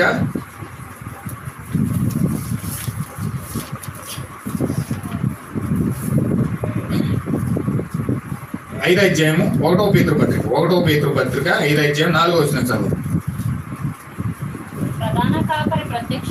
ప్రధాన కాపరి ప్రత్యక్షమైనప్పుడు అదనమాట. అంటే ప్రధాన కాపరి ఎప్పుడైతే మన మధ్యలో ప్రత్యక్షం అవుతాడో అప్పుడు మనం వాడబారని కిరీటం పొందుకొని సాతాను యొక్క కబంధ హస్తాల్లో నుంచి దేవుడు తన యొక్క పిల్లలను బయటకు తీసుకొస్తా ఉన్నాడు. దేవుని మహిమ కలుగును గాక. ఇప్పుడు ఖచ్చితంగా ఇంకడి యొక్క వాగ్దానం ఏంటంటే, ప్రధాన కాపరి ప్రత్యక్షం అవ్వాలి. ప్రధాన కాపరి ప్రత్యక్షం అవ్వకుండా ఈ గడి యొక్క వాగ్దానాన్ని మనం పొందుకోకుండా మనము ఈ శరీర కబంధ హస్తాల నుంచి, సాతాను యొక్క కబంధ హస్తాల నుంచి బయటకు పడలేము. హల్లెలూయా. ఏమండి, ఈ గడి యొక్క వాగ్దానం ఏంటి? ఒకటేమో ఏలియాకు వాగ్దానం ఒక జరగాలి. ఏలియా వచ్చి పిల్లల హృదయాలు తండ్రిలోకి తిప్పాలి. ఏలియా వచ్చి పిల్లల హృదయాలు తండ్రిలోకి ఎప్పుడైతే తిరుగుతాడో, తండ్రి యొక్క వాగ్దాన పరిశుద్ధాత్మ బాప్తిజం వైపు ఎప్పుడైతే మనం తిరుగుతామో అప్పుడు మనము క్రీస్తుని పొందుకుంటాం. పరిశుద్ధాత్మ బాప్తిజం పొందుకున్న తర్వాతనే క్రీస్తు మనలో హృదయంలోకి వస్తాడు. అప్పుడు వరకు మనకి పరిశుద్ధాత్మ లేదు. పరిశుద్ధాత్మనే పొందేసుకున్నాను, మొత్తం రకరకాలుగా ఏదో ప్రవర్తిస్తున్నాను ఎంతగా అంటే పచ్చి అబద్ధం. అది ఖచ్చితంగా పచ్చి అబద్ధం. అది పరిశుద్ధాత్మకి ఎప్పుడు రావాలంటే ఏలియా రావాలి. ఏలియా వచ్చి వాగ్దానం దగ్గర నేను తీసుకెళ్ళాలి. వాగ్దానం దగ్గర నేను తీసుకెళ్ళిన తర్వాత ఆ వాగ్దానం పొందుకోవాలి. అదే పరిశుద్ధాత్మ. ఊరన గదిలోకి వెళ్ళి 2 మోకాలు వేసి ప్రార్థన చేసేసి 4 భాషలు మాట్లాడేసి, లేకపోతే అది నాలుగు జ్ఞానంలో యుక్తమైన కబుర్లు చెప్పేసినంత మాత్రాన నీకు పరిశుద్ధాత్మ రాదు. దేవుడు పరిశుద్ధాత్మ ఇచ్చే క్రమం ఏంటంటే, ఏలియా భూమిపైకి రావాలి. ఏలియా వచ్చి నిన్ను వాగ్దానం దగ్గర తీసుకెళ్ళాలి. అప్పుడు నిన్ను పరిశుద్ధాత్మ పొందుకుంటావు. గాబ్రియల్ దూత వస్తేనే మరియమ్మ పరిశుద్ధాత్మ పొందుకుంటుంది. గాబ్రియల్ దూత రాకుండా మరియమ్మ పరిశుద్ధాత్మ బాప్తిజం పొందుకోదు. ఒకవేళ నేను పరిశుద్ధాత్మ బాప్తిజం పొందుకోమన్నాననేసి ఏదైనా భ్రమపడిందంటే అది వేరే విషయం. అక్కడ ఉన్న సంఘం అంతా అలాగే భ్రమపడుతుంది. అక్కడ ఉన్న సంఘం అంతా కూడా హెరోదియా సంఘం, ఆ యొక్క పరిశీలి సంఘం, ఆ శాస్త్రుల సంఘం, ఆ సద్దుకేల సంఘం అంతా కూడా భ్రమలో ఉంది. యేసుక్రీస్తు మా కొడుకునే పుడతాడు, మెస్సియా మా కొడుకునే పుడతాడు, మెస్సియా మా సంఘం నుంచి వస్తాడు, మెస్సియా మా సంఘం నుంచి రావాలి, ఎందుకంటే మాది పరిశుద్ధమైన సంఘం అని చెప్పుకున్నారు వాళ్ళు. హల్లెలూయా అని వింటున్నారా? కానీ యేసుక్రీస్తు పరిశుద్ధమైన సంఘం నుంచి రావట్లేదు. గాబ్రియల్ దూత దగ్గర నుంచి ఎవరైతే ఇన్ఫర్మేషన్ పొందుకున్నారో, ఎవరైతే సూచన పొందుకున్నారో, ఎవరైతే ఆ గాబ్రియల్ దూతను కలిశారో వాళ్ళు మాత్రమే పరిశుద్ధాత్మ బాప్టిజం పొందుకున్నారు. దేవుని మహిమ కలుగును గాక. ఎప్పుడైతే సంఘము మొట్టమొదటిగా అపోస్తల గ్రంథంలో ఎవరైతే పరిశుద్ధాత్మ పొందుకున్నారంటే కేవలం పెంతెకోస్తు దినంలోకి వెళ్ళి ఎవరైతే అగ్ని జ్వాలలతో పరిశుద్ధాత్మ దిగొచ్చిందో ఆ పరిశుద్ధాత్మ నింపబడి పేతురు ప్రసంగం చేశాడో ఆ ప్రసంగంలో నుంచి పరిశుద్ధాత్మ బాప్టిజం వచ్చింది. హల్లెలూయా. ఏదో మోకాళ్ళు వేసేసి అక్కడ ఉన్న సంఘం అంత ప్రార్థన చేస్తే దేవుడు వచ్చేలేదు. 3,000 మంది వాళ్ళు అక్కడ పరిశుద్ధాత్మ పొందుకున్నారనే కారణం పేతురు ప్రసంగం విని పేతురు చెప్పినట్లుగా చేశారు కాబట్టి పరిశుద్ధాత్మ పొందుకున్నారు. ఎందుకంటే ఆ కాలం యొక్క వాగ్దానం అది. యావేలు చేసిన వాగ్దానం అది. యావేలు చేసిన వాగ్దానం పేతురు ద్వారా నెరవేరుతుంది. యెషయా చేసిన వాగ్దానం గాబ్రియల్ ద్వారా నెరవేరుతుంది. ఇప్పుడు మలాకి చేసిన వాగ్దానం విలియం బ్రహ్మం ద్వారా నెరవేరుతుంది. హల్లెలూయా. ఇప్పుడు విలియం బ్రహ్మం ఎప్పుడైతే భూమి మీదకి వచ్చాడో, ఈ ఏలి యొక్క వాగ్దానం ఎప్పుడైతే నెరవేర్చాడో, అపోస్తుల కార్య గ్రంథం దగ్గరికి ఎప్పుడైతే తీసుకుని వెళ్ళాడో, యేసుక్రీస్తు నామాన్ని ఎప్పుడైతే పరిచయం చేశాడో, ఇప్పుడు పరిశుద్ధాత్మ, జెన్యూన్ పరిశుద్ధాత్మ ఎప్పుడైతే హృదయాల్లోకి వచ్చిందో అప్పుడు వారు పరిశుద్ధాత్మ పొందుకున్నారు. దేవుని మహిమ కలుగును గాక. ఇప్పుడు ఏలి యొక్క వాగ్దానం ఒకటైతే ఈ కాలంలో జరగాల్సింది ప్రధాన కాపరి ప్రత్యక్షం అవ్వాలి. ప్రధాన కాపరి ప్రత్యక్షం అవ్వకుండా వాడబారిన కిరీటం మనకు రాదు. హల్లెలూయా. ప్రధాన కాపరి ఎవరు? ప్రధాన కాపరి ఎవరండి? ప్రభు అని యేసుక్రీస్తు. ఏలియా రావడమే కాదు, ప్రభు అయిన యేసుక్రీస్తు వచ్చి ఎప్పుడైతే మనకు ప్రత్యక్షం అవుతాడో ఆ ప్రత్యక్షమైనప్పుడు మాత్రమే అసలైన వాడబారిన కిరీటం మనకు వస్తుంది. దేవుని మహిమ కలుగును గాక. ఇది గడి యొక్క వాగ్దానం. ఇది ఒకటి ఏలి యొక్క వాగ్దానం అయితే ఇంకొకటి ప్రధాన కాపరి యొక్క వాగ్దానం ఉన్నది. ఇప్పుడు ప్రధాన కాపరి వచ్చి ఎప్పుడైతే ఖచ్చితంగా మనం ప్రత్యక్షం అవుతాడో అప్పుడు మనం వాడబారని కిరీటము పొందుకుంటాం. దానిని వాక్య శరీరం అని పిలుస్తున్నారు. వాడబారని కిరీటం ఏంటండి? వాక్య శరీరం. వాక్యం నీ హృదయంలోకి వాక్యం రావడమే వాడబారని కిరీటమైనది. పరిశుద్ధాత్మయే ఈ వాడబారని కిరీటం పొందుకొచ్చేది. హల్లెలూయా. పరిశుద్ధాత్ముడు పొందేసుకుని అది బయటెట్టేసి బీరువాలోనో సంఖలోనో లేకపోతే టేబుల్లోనో లేకపోతే ఎక్కడో పెట్టేస్తే ఆ పరిశుద్ధాత్మ అక్కడే ఉంటుంది. కానీ పరిశుద్ధాత్మని హృదయంలోకి వచ్చినప్పుడు వాడబారిన కిరీటం పొందుకుంటాం.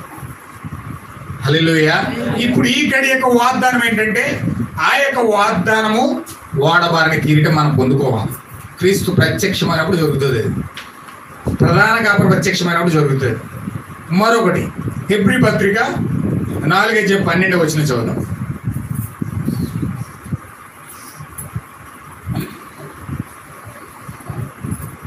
త్వరగా ముగిస్తాను. నేను వచ్చే వారానికి పునాది వేస్తున్నాను. నేను చాలా సబ్జెక్ట్ ఉంది.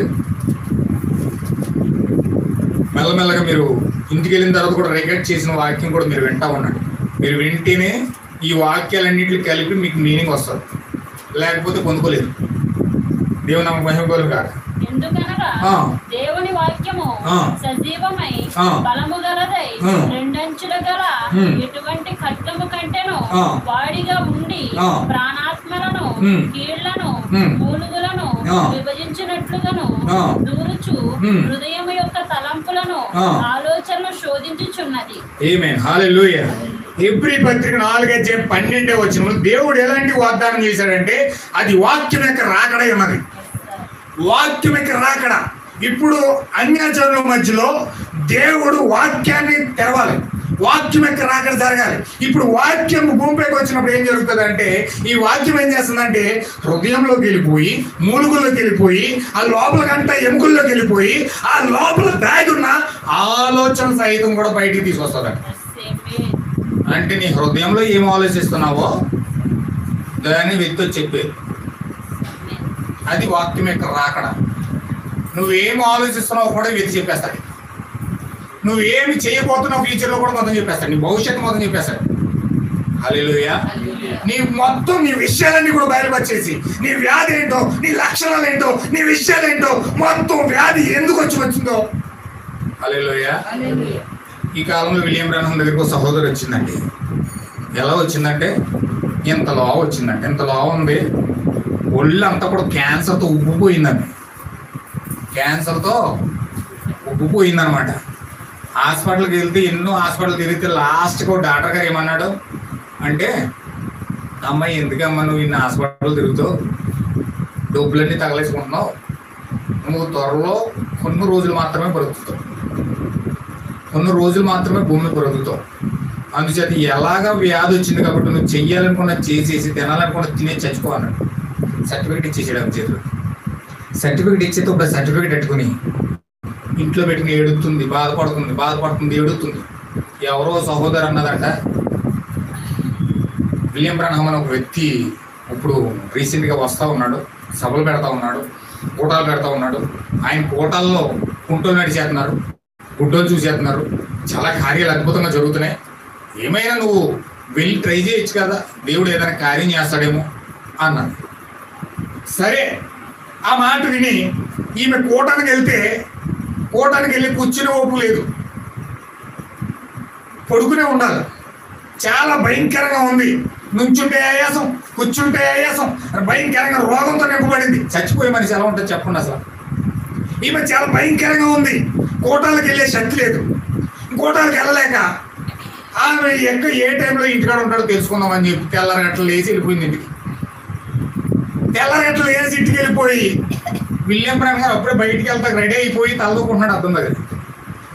అంతా అయిపోయింది, రెడీ అయిపోయింది. ఇంకా 2 నిమిషాలు ఆగితే ఆయనకు దొరకడం, వెళ్ళిపోతున్నాడు. అద్దం దగ్గరికి వెళ్ళి తలదూకుంటున్నాడు. అద్దం దగ్గరికి వెళ్ళి తలదూకున్నాడు. ఏం గుమ్మలోకి వచ్చి ఇలా నిలబడ్డది అంతే. అయ్యగారిని కేకేస్తుంది.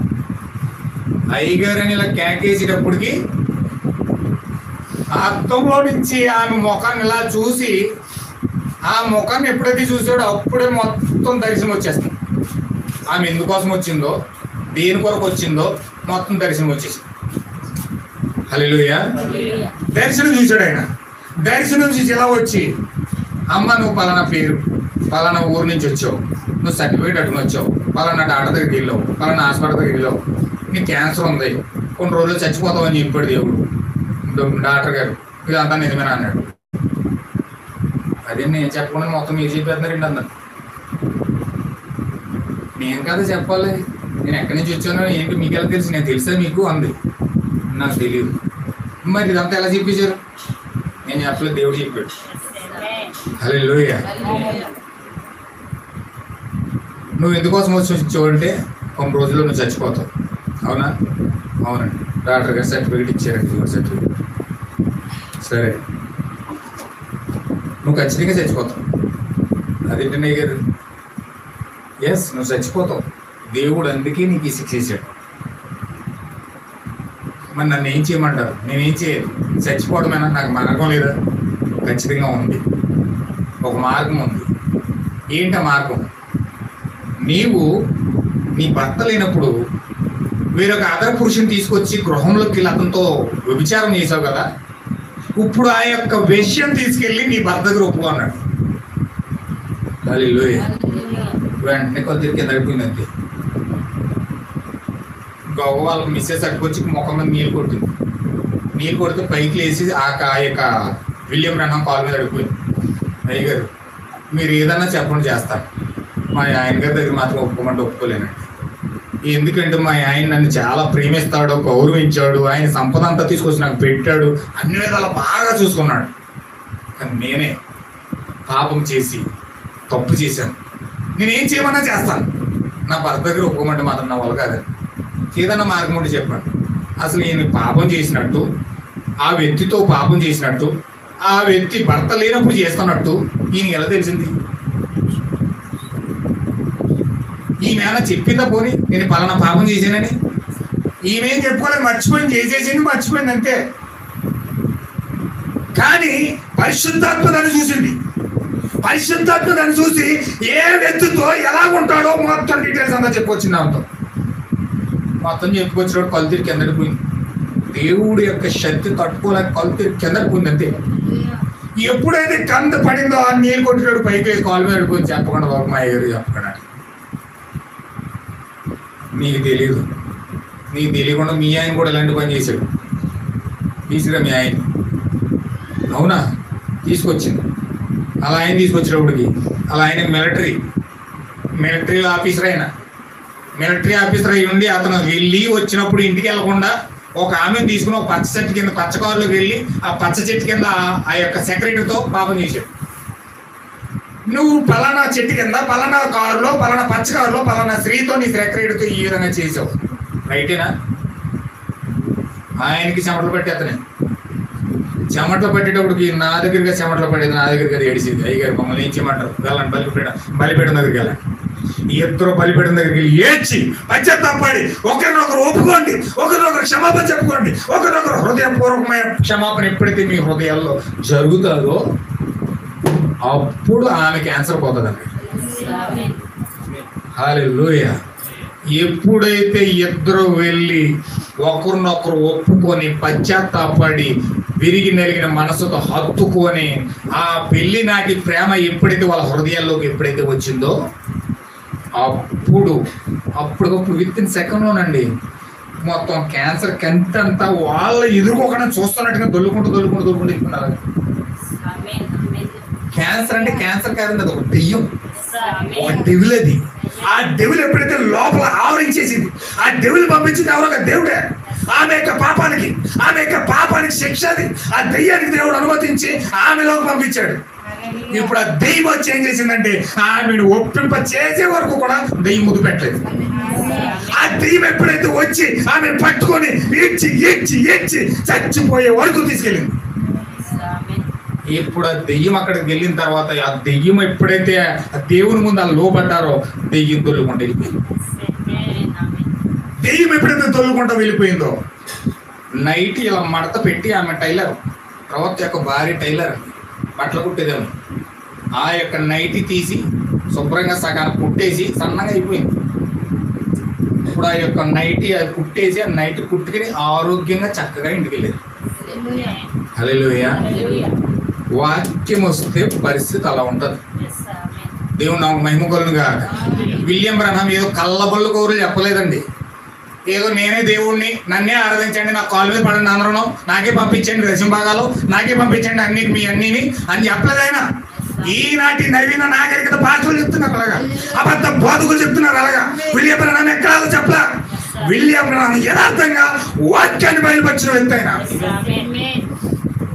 హల్లెలూయా. వాక్యం భూమి మీదకి వస్తే, వాక్యం యొక్క రాకడ భూమిపైకి జరిగితే హృదయం యొక్క ఆలోచన సైతం బయటికి తీసుకొస్తాడు ఆయన. సమరస్త్రీ దగ్గరికి వెళ్ళాడు యేసుక్రీస్తు. ఏం చేశాడు?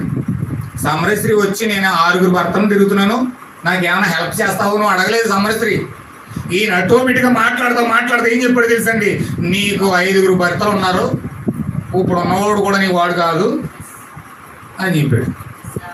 ఆ మాట చెప్పగానే సంకలో ఉన్న కొండ కిందటి పోయింది. అంతే, కంగారు అయిపోతుంది. ఇప్పుడు నా పక్కింటోడు కూడా పాపం తెలియదు నేను ఎంత భయంకరంగా జీవిస్తున్నానని. ఈయనకి ఎలా తెలిసిపోయింది అంటే ఈ మామూలుడు కాదు, వాక్యం యొక్క రాకడ జరిగింది. దేవుని కుమారుడు భూమికి వచ్చాడు, మెస్సియా భూమికి వచ్చాడు, ఈయన మెస్సియా. హల్లెలూయా. మరి అదే కదా ఇక్కడ జరిగింది,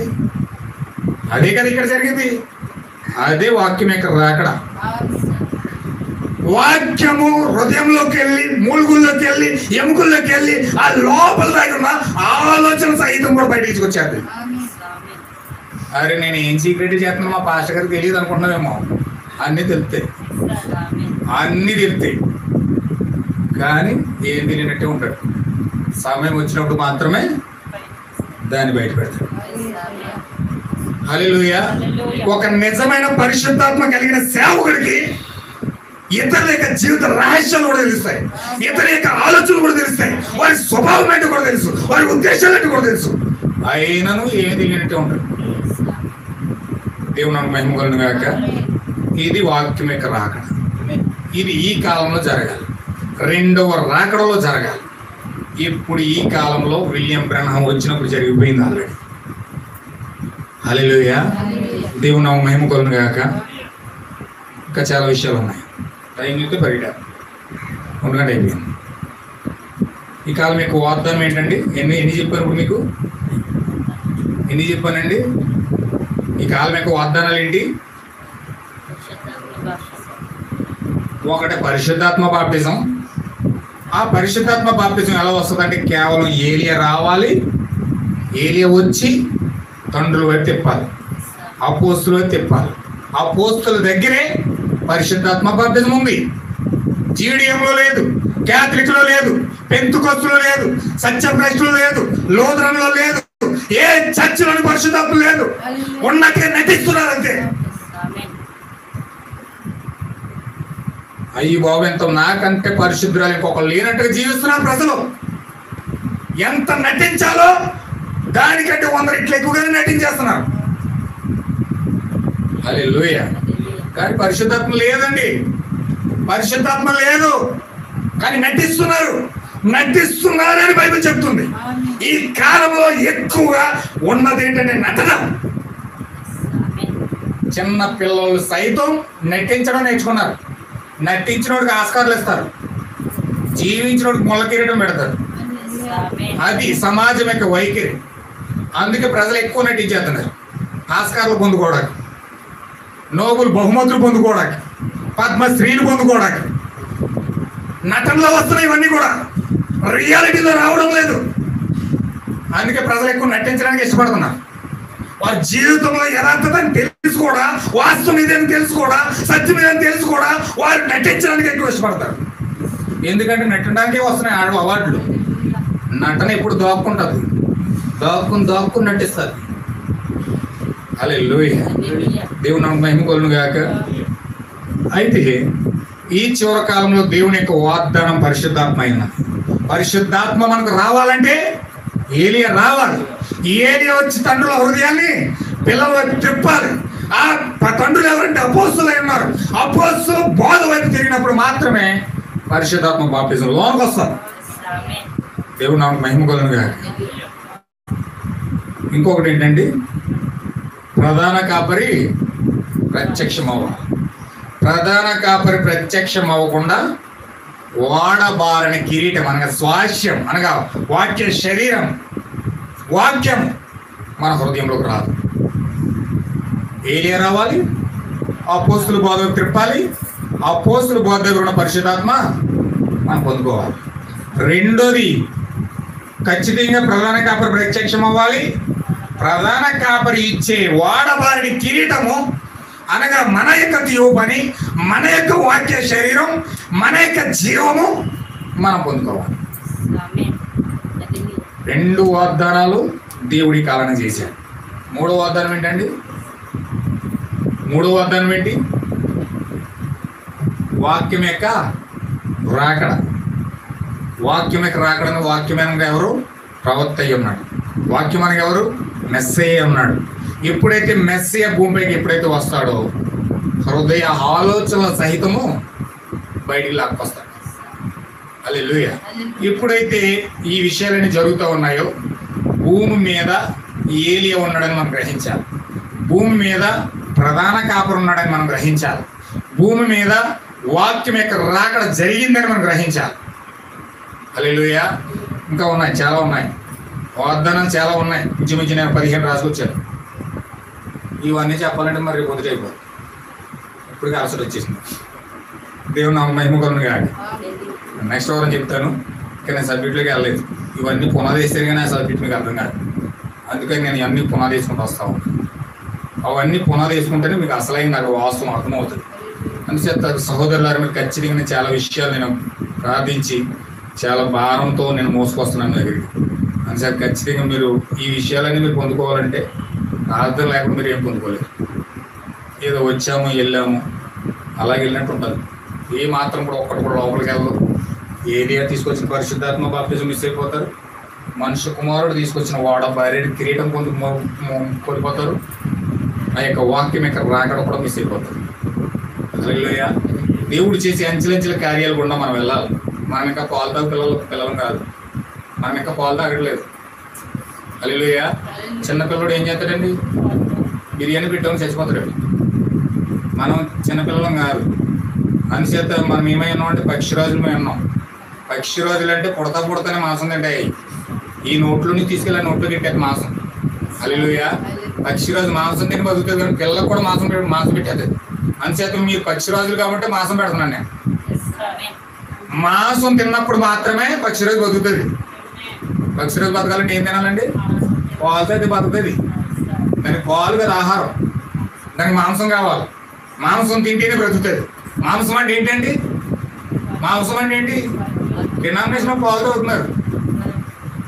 డినామినేషన్ పాలు తాగుతున్నారు. దేవుడు మిమ్మల్ని దీవించునుగాక, మీకు ఎలాంటి ఆశీర్వాదం దేవుడు కుమ్మరిస్తున్నాడో తెలుసా అని చక్కగా లాంగ్వేజ్ వాడి ఆశీర్వాదాల మీద ఆశీర్వాదాలు కుమ్మరిస్తే ఎంత సొంపుగా ఉంది.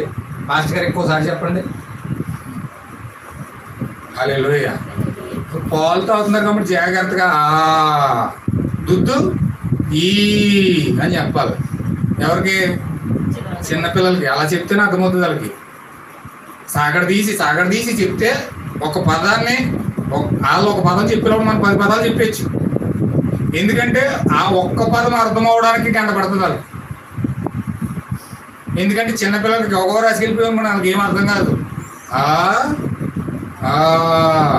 అని చెప్పాలి. అలా చెప్తే అర్థమవుతుంది వాళ్ళకి. సాగడదీయాలి.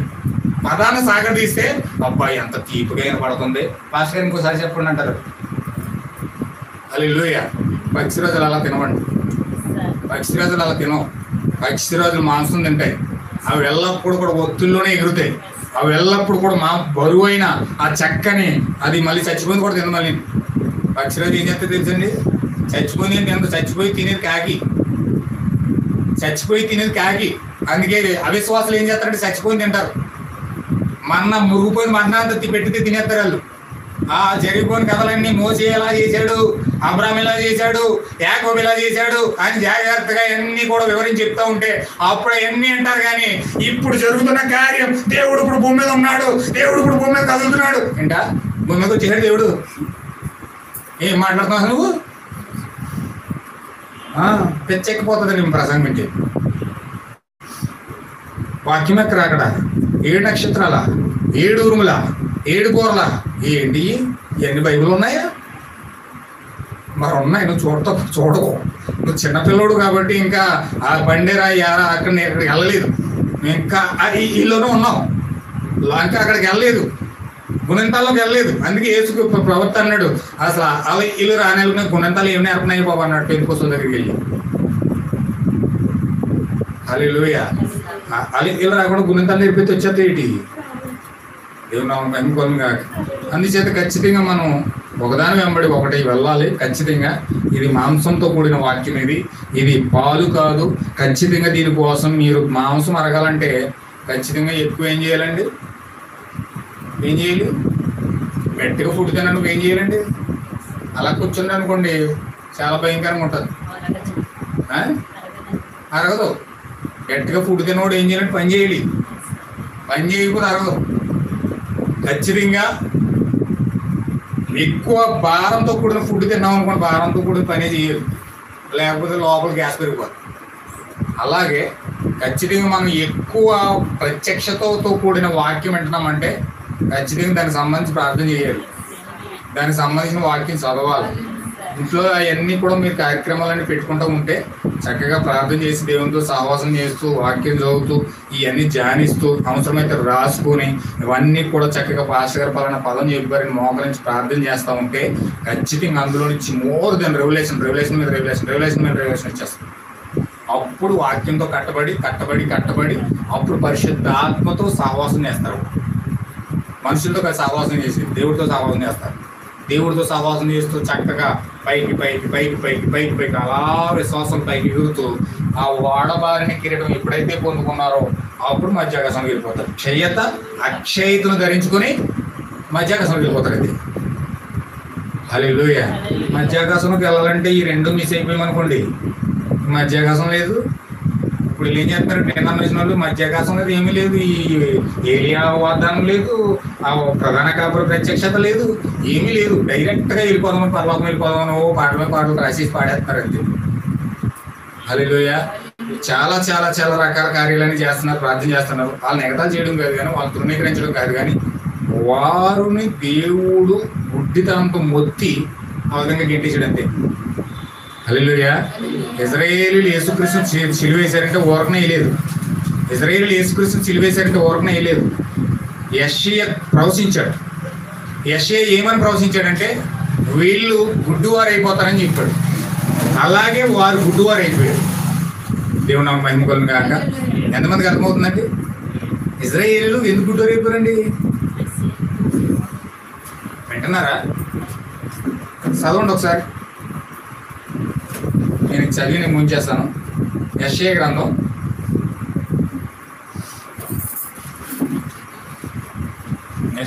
మత్తయి సువార్త చదవండి.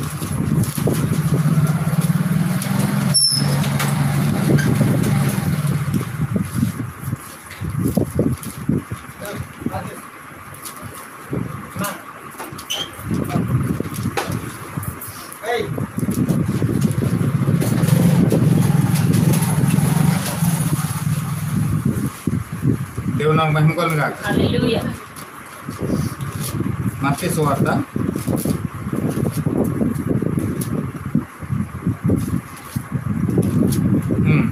15 అధ్యాయము.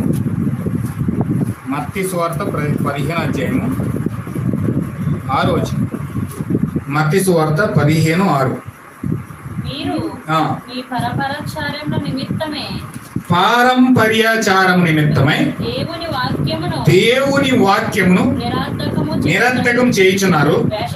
వేషధారులారా, ఈ ప్రజలు తమ ప్రజలతో తమ పెదవులతో నన్ను గణపరచుదురు గాని వారి హృదయము నాకు దూరంగా ఉన్నది. మనుషులు కల్పించిన పద్ధతులే దైవోపదేశాలని బోధిస్తూ వారు నన్ను వ్యర్థంగా ఆరాధిస్తున్నారు అని యెషయా ఏమని ప్రవచించాడండి? యెషయా వాళ్ళు పెదవులతో కనపరుస్తారు కానీ వాళ్ళ హృదయం మాత్రం వాక్యం దగ్గరికి వెళ్ళదు. మనుషులు కల్పించిన పద్ధతులే దైవోపదేశాలను బోధిస్తారు కానీ దేవుని వాక్యాన్ని పట్టుకోరు, దేవుని వాక్యాన్ని చేర్చుకోరు, దేవుని వాక్యం దగ్గర వెళ్ళరు. కేవలం మనుషులు కల్పించిన పద్ధతులే వారు చేస్తారు. పెదవులతో కనపరుస్తారు కానీ వాళ్ళ హృదయం వాక్యంతో ఏకీభవించదు అని యెషయా ప్రవచించేశాడు. ఇప్పుడు ప్రవచించిన ప్రవచనము యేసుక్రీస్తు వచ్చి వాళ్ళ మధ్యలోకి వచ్చినప్పుడు సూచక్రియలు చేస్తున్నాడు, అద్భుతాలు చేస్తున్నాడు, గుడ్డివారికి కళ్ళు ఇస్తున్నాడు, కుంటివారికి చూపిస్తున్నాడు, అన్ని కార్యాలు చేస్తూ వాక్యాన్ని బయలుపరుస్తూ ఉన్నాడు. వాళ్ళకి అయినను వారికి లెక్కపత్రం లేదు. వింటూ వింటూ వింటూ తీసుకెళ్ళి రాళ్ళు పెట్టి కొట్టి చంపేసి సిలువేసేసారు అంతే. హల్లెలూయా. ఎందుకంటే వాళ్ళ హృదయము వాక్యంతో ఏకీభవించలేదు. వాళ్ళు కేవలం పెదాల మీద మాత్రమే ప్రభువా ప్రభు అంటున్నారు కానీ లోన లేదు. అది గుర్తుదే అంత లోన లేదు. అది హృదయంలో వాక్యం లేదు. కేవలం పై మాటకు ప్రభువా అంటున్నారు అంతే. ప్రభువా అని బైబిల్ పెట్టుకున్నారు అంతే. దేవుడు అని బైబిల్ పట్టుకున్నారు అంతే. దేవుడు అని చర్చలకు వెళ్తున్నారు అంతే. దేవుడు అని వాక్యం అంటున్నారు అంతే. వాళ్ళ హృదయంలో ఒక్క మాట కూడా వెళ్తలేదు. వాళ్ళు ప్రభువాని గణపరుస్తున్న పెదవులతో అంతా ఆరాధన, పెదవులతోనే స్తుతి, పెదవులతోనే హోమాలు, పెదవులతోనే అన్ని పనులు, పెదవులతోనే అన్ని చేసేది, హృదయంతో కాదు. కానీ దేవుడు ఏం కోరుకుంటున్నాడు? హృదయంలో నుంచి నమ్మమంటున్నాడు, హృదయంలో నుంచి ఆరాధన చేయమంటున్నాడు, హృదయంలో నుంచి మహిమపరచమంటున్నాడు, హృదయంలో నుంచి గణపరచమంటున్నాడు, హృదయంలో నుంచి వాక్యాన్ని సేవించమంటున్నాడు. కానీ ఈ ప్రజలు మాత్రం కేవలం పెదవులకు పడుతున్నారు అంతే. హల్లెలూయా. చూడండి, చాలా మంది ముఖం మీద ఎంత పొగడాలో అంత పొగడేస్తారు. అరే నువ్వు అంటే అది కాదురా బాబు, నువ్వంటే ఇది కాదురా బాబు, నువ్వు లేకపోతే నేను బ్రతకలేను, నువ్వు లేకపోతే చచ్చిపోతాను, నువ్వే నా జీవం అంటారు. వెనక్కి వెళ్ళి వెనకాల గొంతు తీసేస్తారు. ఇంటికి చంపేడే గోతురాడేడికి పైన ముఖం మీద ఏమో అబ్బాయి అంతా ఇంత అంటారు, వెనకాల గొంతు తీసేసి గోతురాడేస్తారు అంతే. ఏంటి? ముఖస్థుతి. ప్రజలు ఎక్కువ ఏం చేస్తారంటే ముఖస్థుతి, ముఖమే పొగుడుతారు కానీ వెనకాల గొంతు తీసేస్తారు. అంటే పెద్దల మీద మాత్రమే దీన్ని కనపరుస్తున్నారు కానీ పెద్దల మీద మాత్రమే యేసయ్యా నువ్వు అంటే నా ప్రాణం, యేసయ్యా నువ్వు అంటే నీ జీవం, నువ్వంటే నా బ్రతుకుతాను, చచ్చిపోతున్నాడు వద్దుదే అంటాను. వెనకాల మాత్రం వెళ్ళిపోయారు. టీవీలోకి వచ్చింది ఈడేం చేస్తున్నాడు, చిరంజీవి బాగానే చెప్పలేస్తున్నాడు, వీడు బాగా చేస్తున్నాడు, బాగా చేస్తున్నాడు, అలాగ మొత్తం అన్ని మామూలే. కానీ దేవుడు మాత్రం పెదవుల పైన ఆరాధిస్తూ గణపరుస్తూ వ్యర్థంగా ఆరాధిస్తున్నారంట. అంటే వీళ్ళు చేసే ఆరాధన వ్యర్థం, వీళ్ళు చేసే హోమాలు వ్యర్థం, వీళ్ళు చేసే బలు వ్యర్థం, వీళ్ళు చేసే ప్రార్థన వ్యర్థం, అన్ని వ్యర్థమే. ఏది వాళ్ళకు ఉపయోగకరంగా లేదు. వాళ్ళ జీవితాలు ఏం మార్చట్లే, వాళ్ళ జీవితాలు ఏమి కూడా వాళ్ళకి ఉపయోగకరంగా లేవు. ఎందుకంటే దేవుని మొక్క స్తుతి చేస్తున్నారు కానీ వెనకాల ఏ మాత్రం కూడా నిజంగా హృదయంలో వచ్చే ఆరాధన లేదు. అందుకని దేవుడు వారిని తిడుతున్నాడు. అయ్యో వేసదారులారా, ఎంతకాలం వేసాలు వేస్తారు మీరు? ఎందుకు ఈ వేసాలు మీరు? దేనికోసం? హల్లెలూయా. అందుచేత ఖచ్చితంగా వేసదారులు వలె మనం ఉండకూడదు, ముఖస్తుతి చేసే వరకు ఉండకూడదు. అందుకే పౌలు గారు అన్నాడు, పౌలు గారు వచ్చినప్పుడు వాక్యం చెప్తుంటే, అయ్యో పౌలు గారు మీరు వాక్యం చెప్తుంటే మాకు పరలోకంలో తేలిపోతామండి. అయ్యి బాబు ఎంత ఘనమైన వాక్యం మాకు ఇస్తున్నారండి, ఎంత అద్భుతం అండి. పౌలు గారు అన్నాడు, నన్ను పొగుడుతున్నారంటే నాకు ఏదో శ్రమ వచ్చేస్తుంది, నాకు అర్థమైపోతుందండి. ఓయ్ మనుషుడా, నువ్వు పొగుడుతున్నావు అంటే నాకు వెనకాల గోతులు తీసేస్తున్నావు అనమాట. వెంటనే పౌలు గారికి అర్థమైపోయింది ఆ విషయం. అందుకే వాడుతున్నాడు ఆ మాట, ఎవడన్నా నిన్ను పొగుడుతున్నాడంటే వెనకాల తీసేస్తున్నాడు పెద్ద గొయ్యి అని. అంతే, పొగడతల మీద ఎప్పుడు ఆధారపడకండి. ఎవడన్నా పొగుడుతున్నాడంటే పొగడత ఊరికి రాదు. ఎవడన్నా నమ్మొచ్చు కానీ పొగిడివాడు మాత్రం అసలు నమ్మకూడదు. హల్లెలూయా. అందుకే ఈరోజు పాస్టర్లు పొగుడుతున్నట్టు నేర్చుకున్నారు. మా సుశీలమ్మ వచ్చిందంటే 1000 రూపాయలు పెట్టి ఫ్యాన్ కొనిచ్చింది, దేవుడు అమ్మ కుటుంబాన్ని దీవించునుగాక అంటాడు వ్యక్తి. అంటే ఉత్తిదే ఈ ఫ్యాన్ ఇంత ఘనంగా చెప్పాడంటే రేపు పొద్దున ఇంకో 10,000 వచ్చి ఎదురెడుతుందని. హల్లెలూయా. ఆమెను ఎందుకంత పొగుడుతారనుకున్న రిచ్చితేని, చిన్నది ఇస్తే అంతగా హెచ్చుగా గట్టిగా పొగిడేసాడు అనుకోండి, రేపు పొద్దున ఇంకో పెద్ద తగ్గిపోతుంది. బాగా పొగడతో బాగా నేర్చుకున్నారు ప్రజలు, హాస్టల్లో పొగడతలతోనే ఆకట్టుకుంటున్నారు ప్రజల్ని. ఎవడైనా సరే పొగుడుతున్నాడంటే ఎందుకంటే నిజం నిప్పులు అంటుందండి. మొక్కమ్మ చెప్పిన ఎవడు ఇష్టపడ్డండి దూరంగా తరిమేస్తారు, శత్రువులా చూస్తారు. నిజం చెప్పినాడు అబద్ధం చెప్పండి అల్లుకుపోతారు అంతే. అందుకో శాస్త్రం కూడా ఉంటుంది, నిజం చెప్పుకోడు కంట శత్రువులు ఎక్కువ. హల్లెలూయా. అందుచేత ఖచ్చితంగా మీరు ఆలోచించండి సహోదరులారా.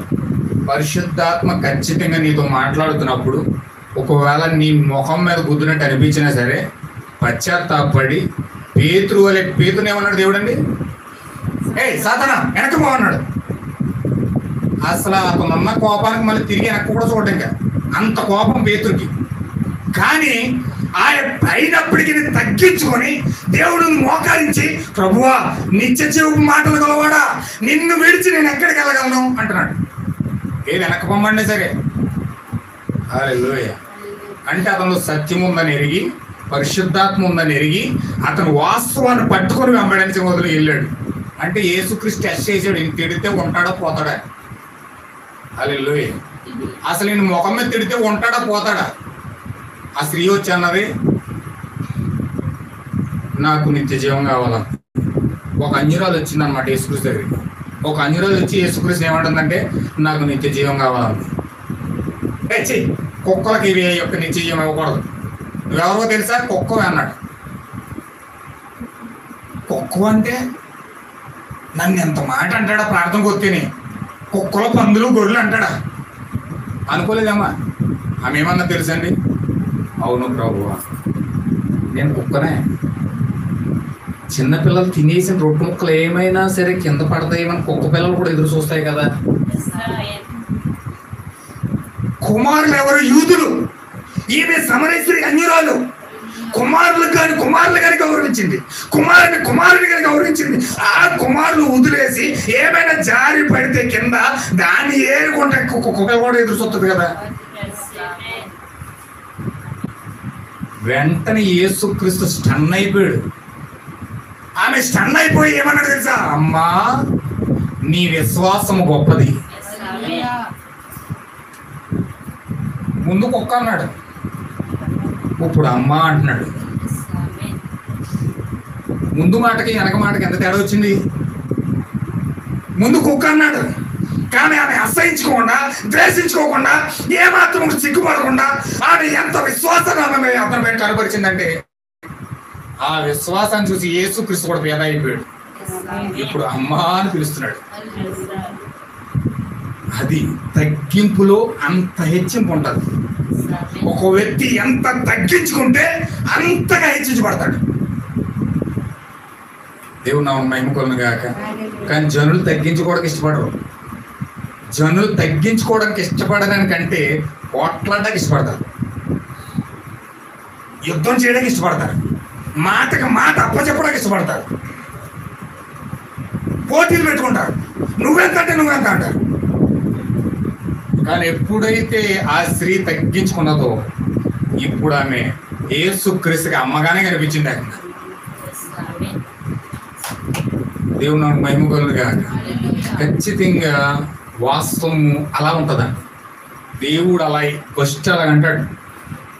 ఫస్ట్ ఎప్పుడు కూడా గింటేస్తాడు. ఫస్ట్ ఎప్పుడు కూడా ఆమెను సేదరించుకోవడం ప్రయత్నం చేస్తాడు. ఎందుకు అలా ప్రయత్నిస్తున్నాడంటే ఆమెలో ఎంత తగ్గింపు ఉందో చూడడానికి. దేవుడు నాకు మహిమ కలుగును గాక. అందుకే యేసుక్రీస్తు అందరికీ అర్థం కాడు. యేసుక్రీస్తు అందరికీ అర్థం కాడు. అందుకే యేసుక్రీస్తుని వెంబడించినప్పుడు ఎక్కువ మంది ఇష్టపడరు. అయిపోయి ఈ నమ్మపోతే అగ్నిలో చేస్తాడంట, ఈ నమ్మపోతే అగ్ని కూడా పడేస్తాడంట, పాపాలు ఒప్పుకోవాలంట. అయిపోయి ఇవన్నీ పనులను మనం చేయం. అయిపోయి మన వల్ల కాదు. అయిపోయి ఇవన్నీ చేయాలంటే యేసుక్రీస్తు దగ్గరికి మన వల్ల కాదు. అందుకే చాలా మంది చచ్చిపోయారు. అందుకే చాలా మంది అసలు దేవుణ్ణి నమ్ముకోరు. అందుకే దేవుని వాక్యాన్ని వెంబడించరు. సిద్ధాంతాలు వెంబడించమంటే కోపాలకు వెళ్ళిపోతారు.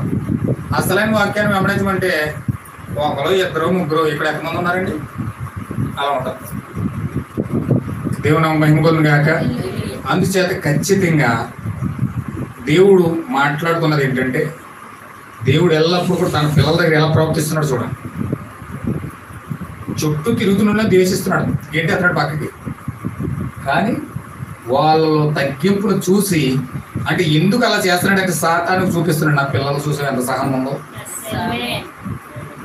నా పిల్లలు చూసి ఎంత ఓర్పు ఉందో, ఇది నాకు లక్షణం అంటే. సాతాను చూడు, దెయ్యాలారా చూడండి, లోకమా చూడండి, నా పిల్లల్లో ఎంత సహనం ఉందో చూడు, నా పిల్లల్లో ఎంత విశ్వాసం ఉందో చూడు, నా పిల్లల్లో ఎంత ఆ యొక్క జ్ఞానం ఉందో చూడు. పిల్లలు ఎదుగుతుంటే తల్లిదండ్రులు ఎంత సంతోషిస్తారో తెలుసండి. భూమి మీద ఉన్న తల్లిదండ్రులు ఎంత సంతోషిస్తుంటే మరి పరలోకపు దేవుడు ఆయనకి ఎంత ఆనందంగా ఉంటుంది, ఆయనకి ఎంత సంతోషంగా ఉంటుంది. చూపిస్తున్నాడు ఆయన ఆనందాన్ని చూపిస్తున్నాడు. నా సహనం చూడు, నా జ్ఞానం చూడు, నా విశ్వాసం చూడు, నా సద్గుణం చూడు, నా పిల్లల్లో ఏ విధంగా ఉందో చూడు.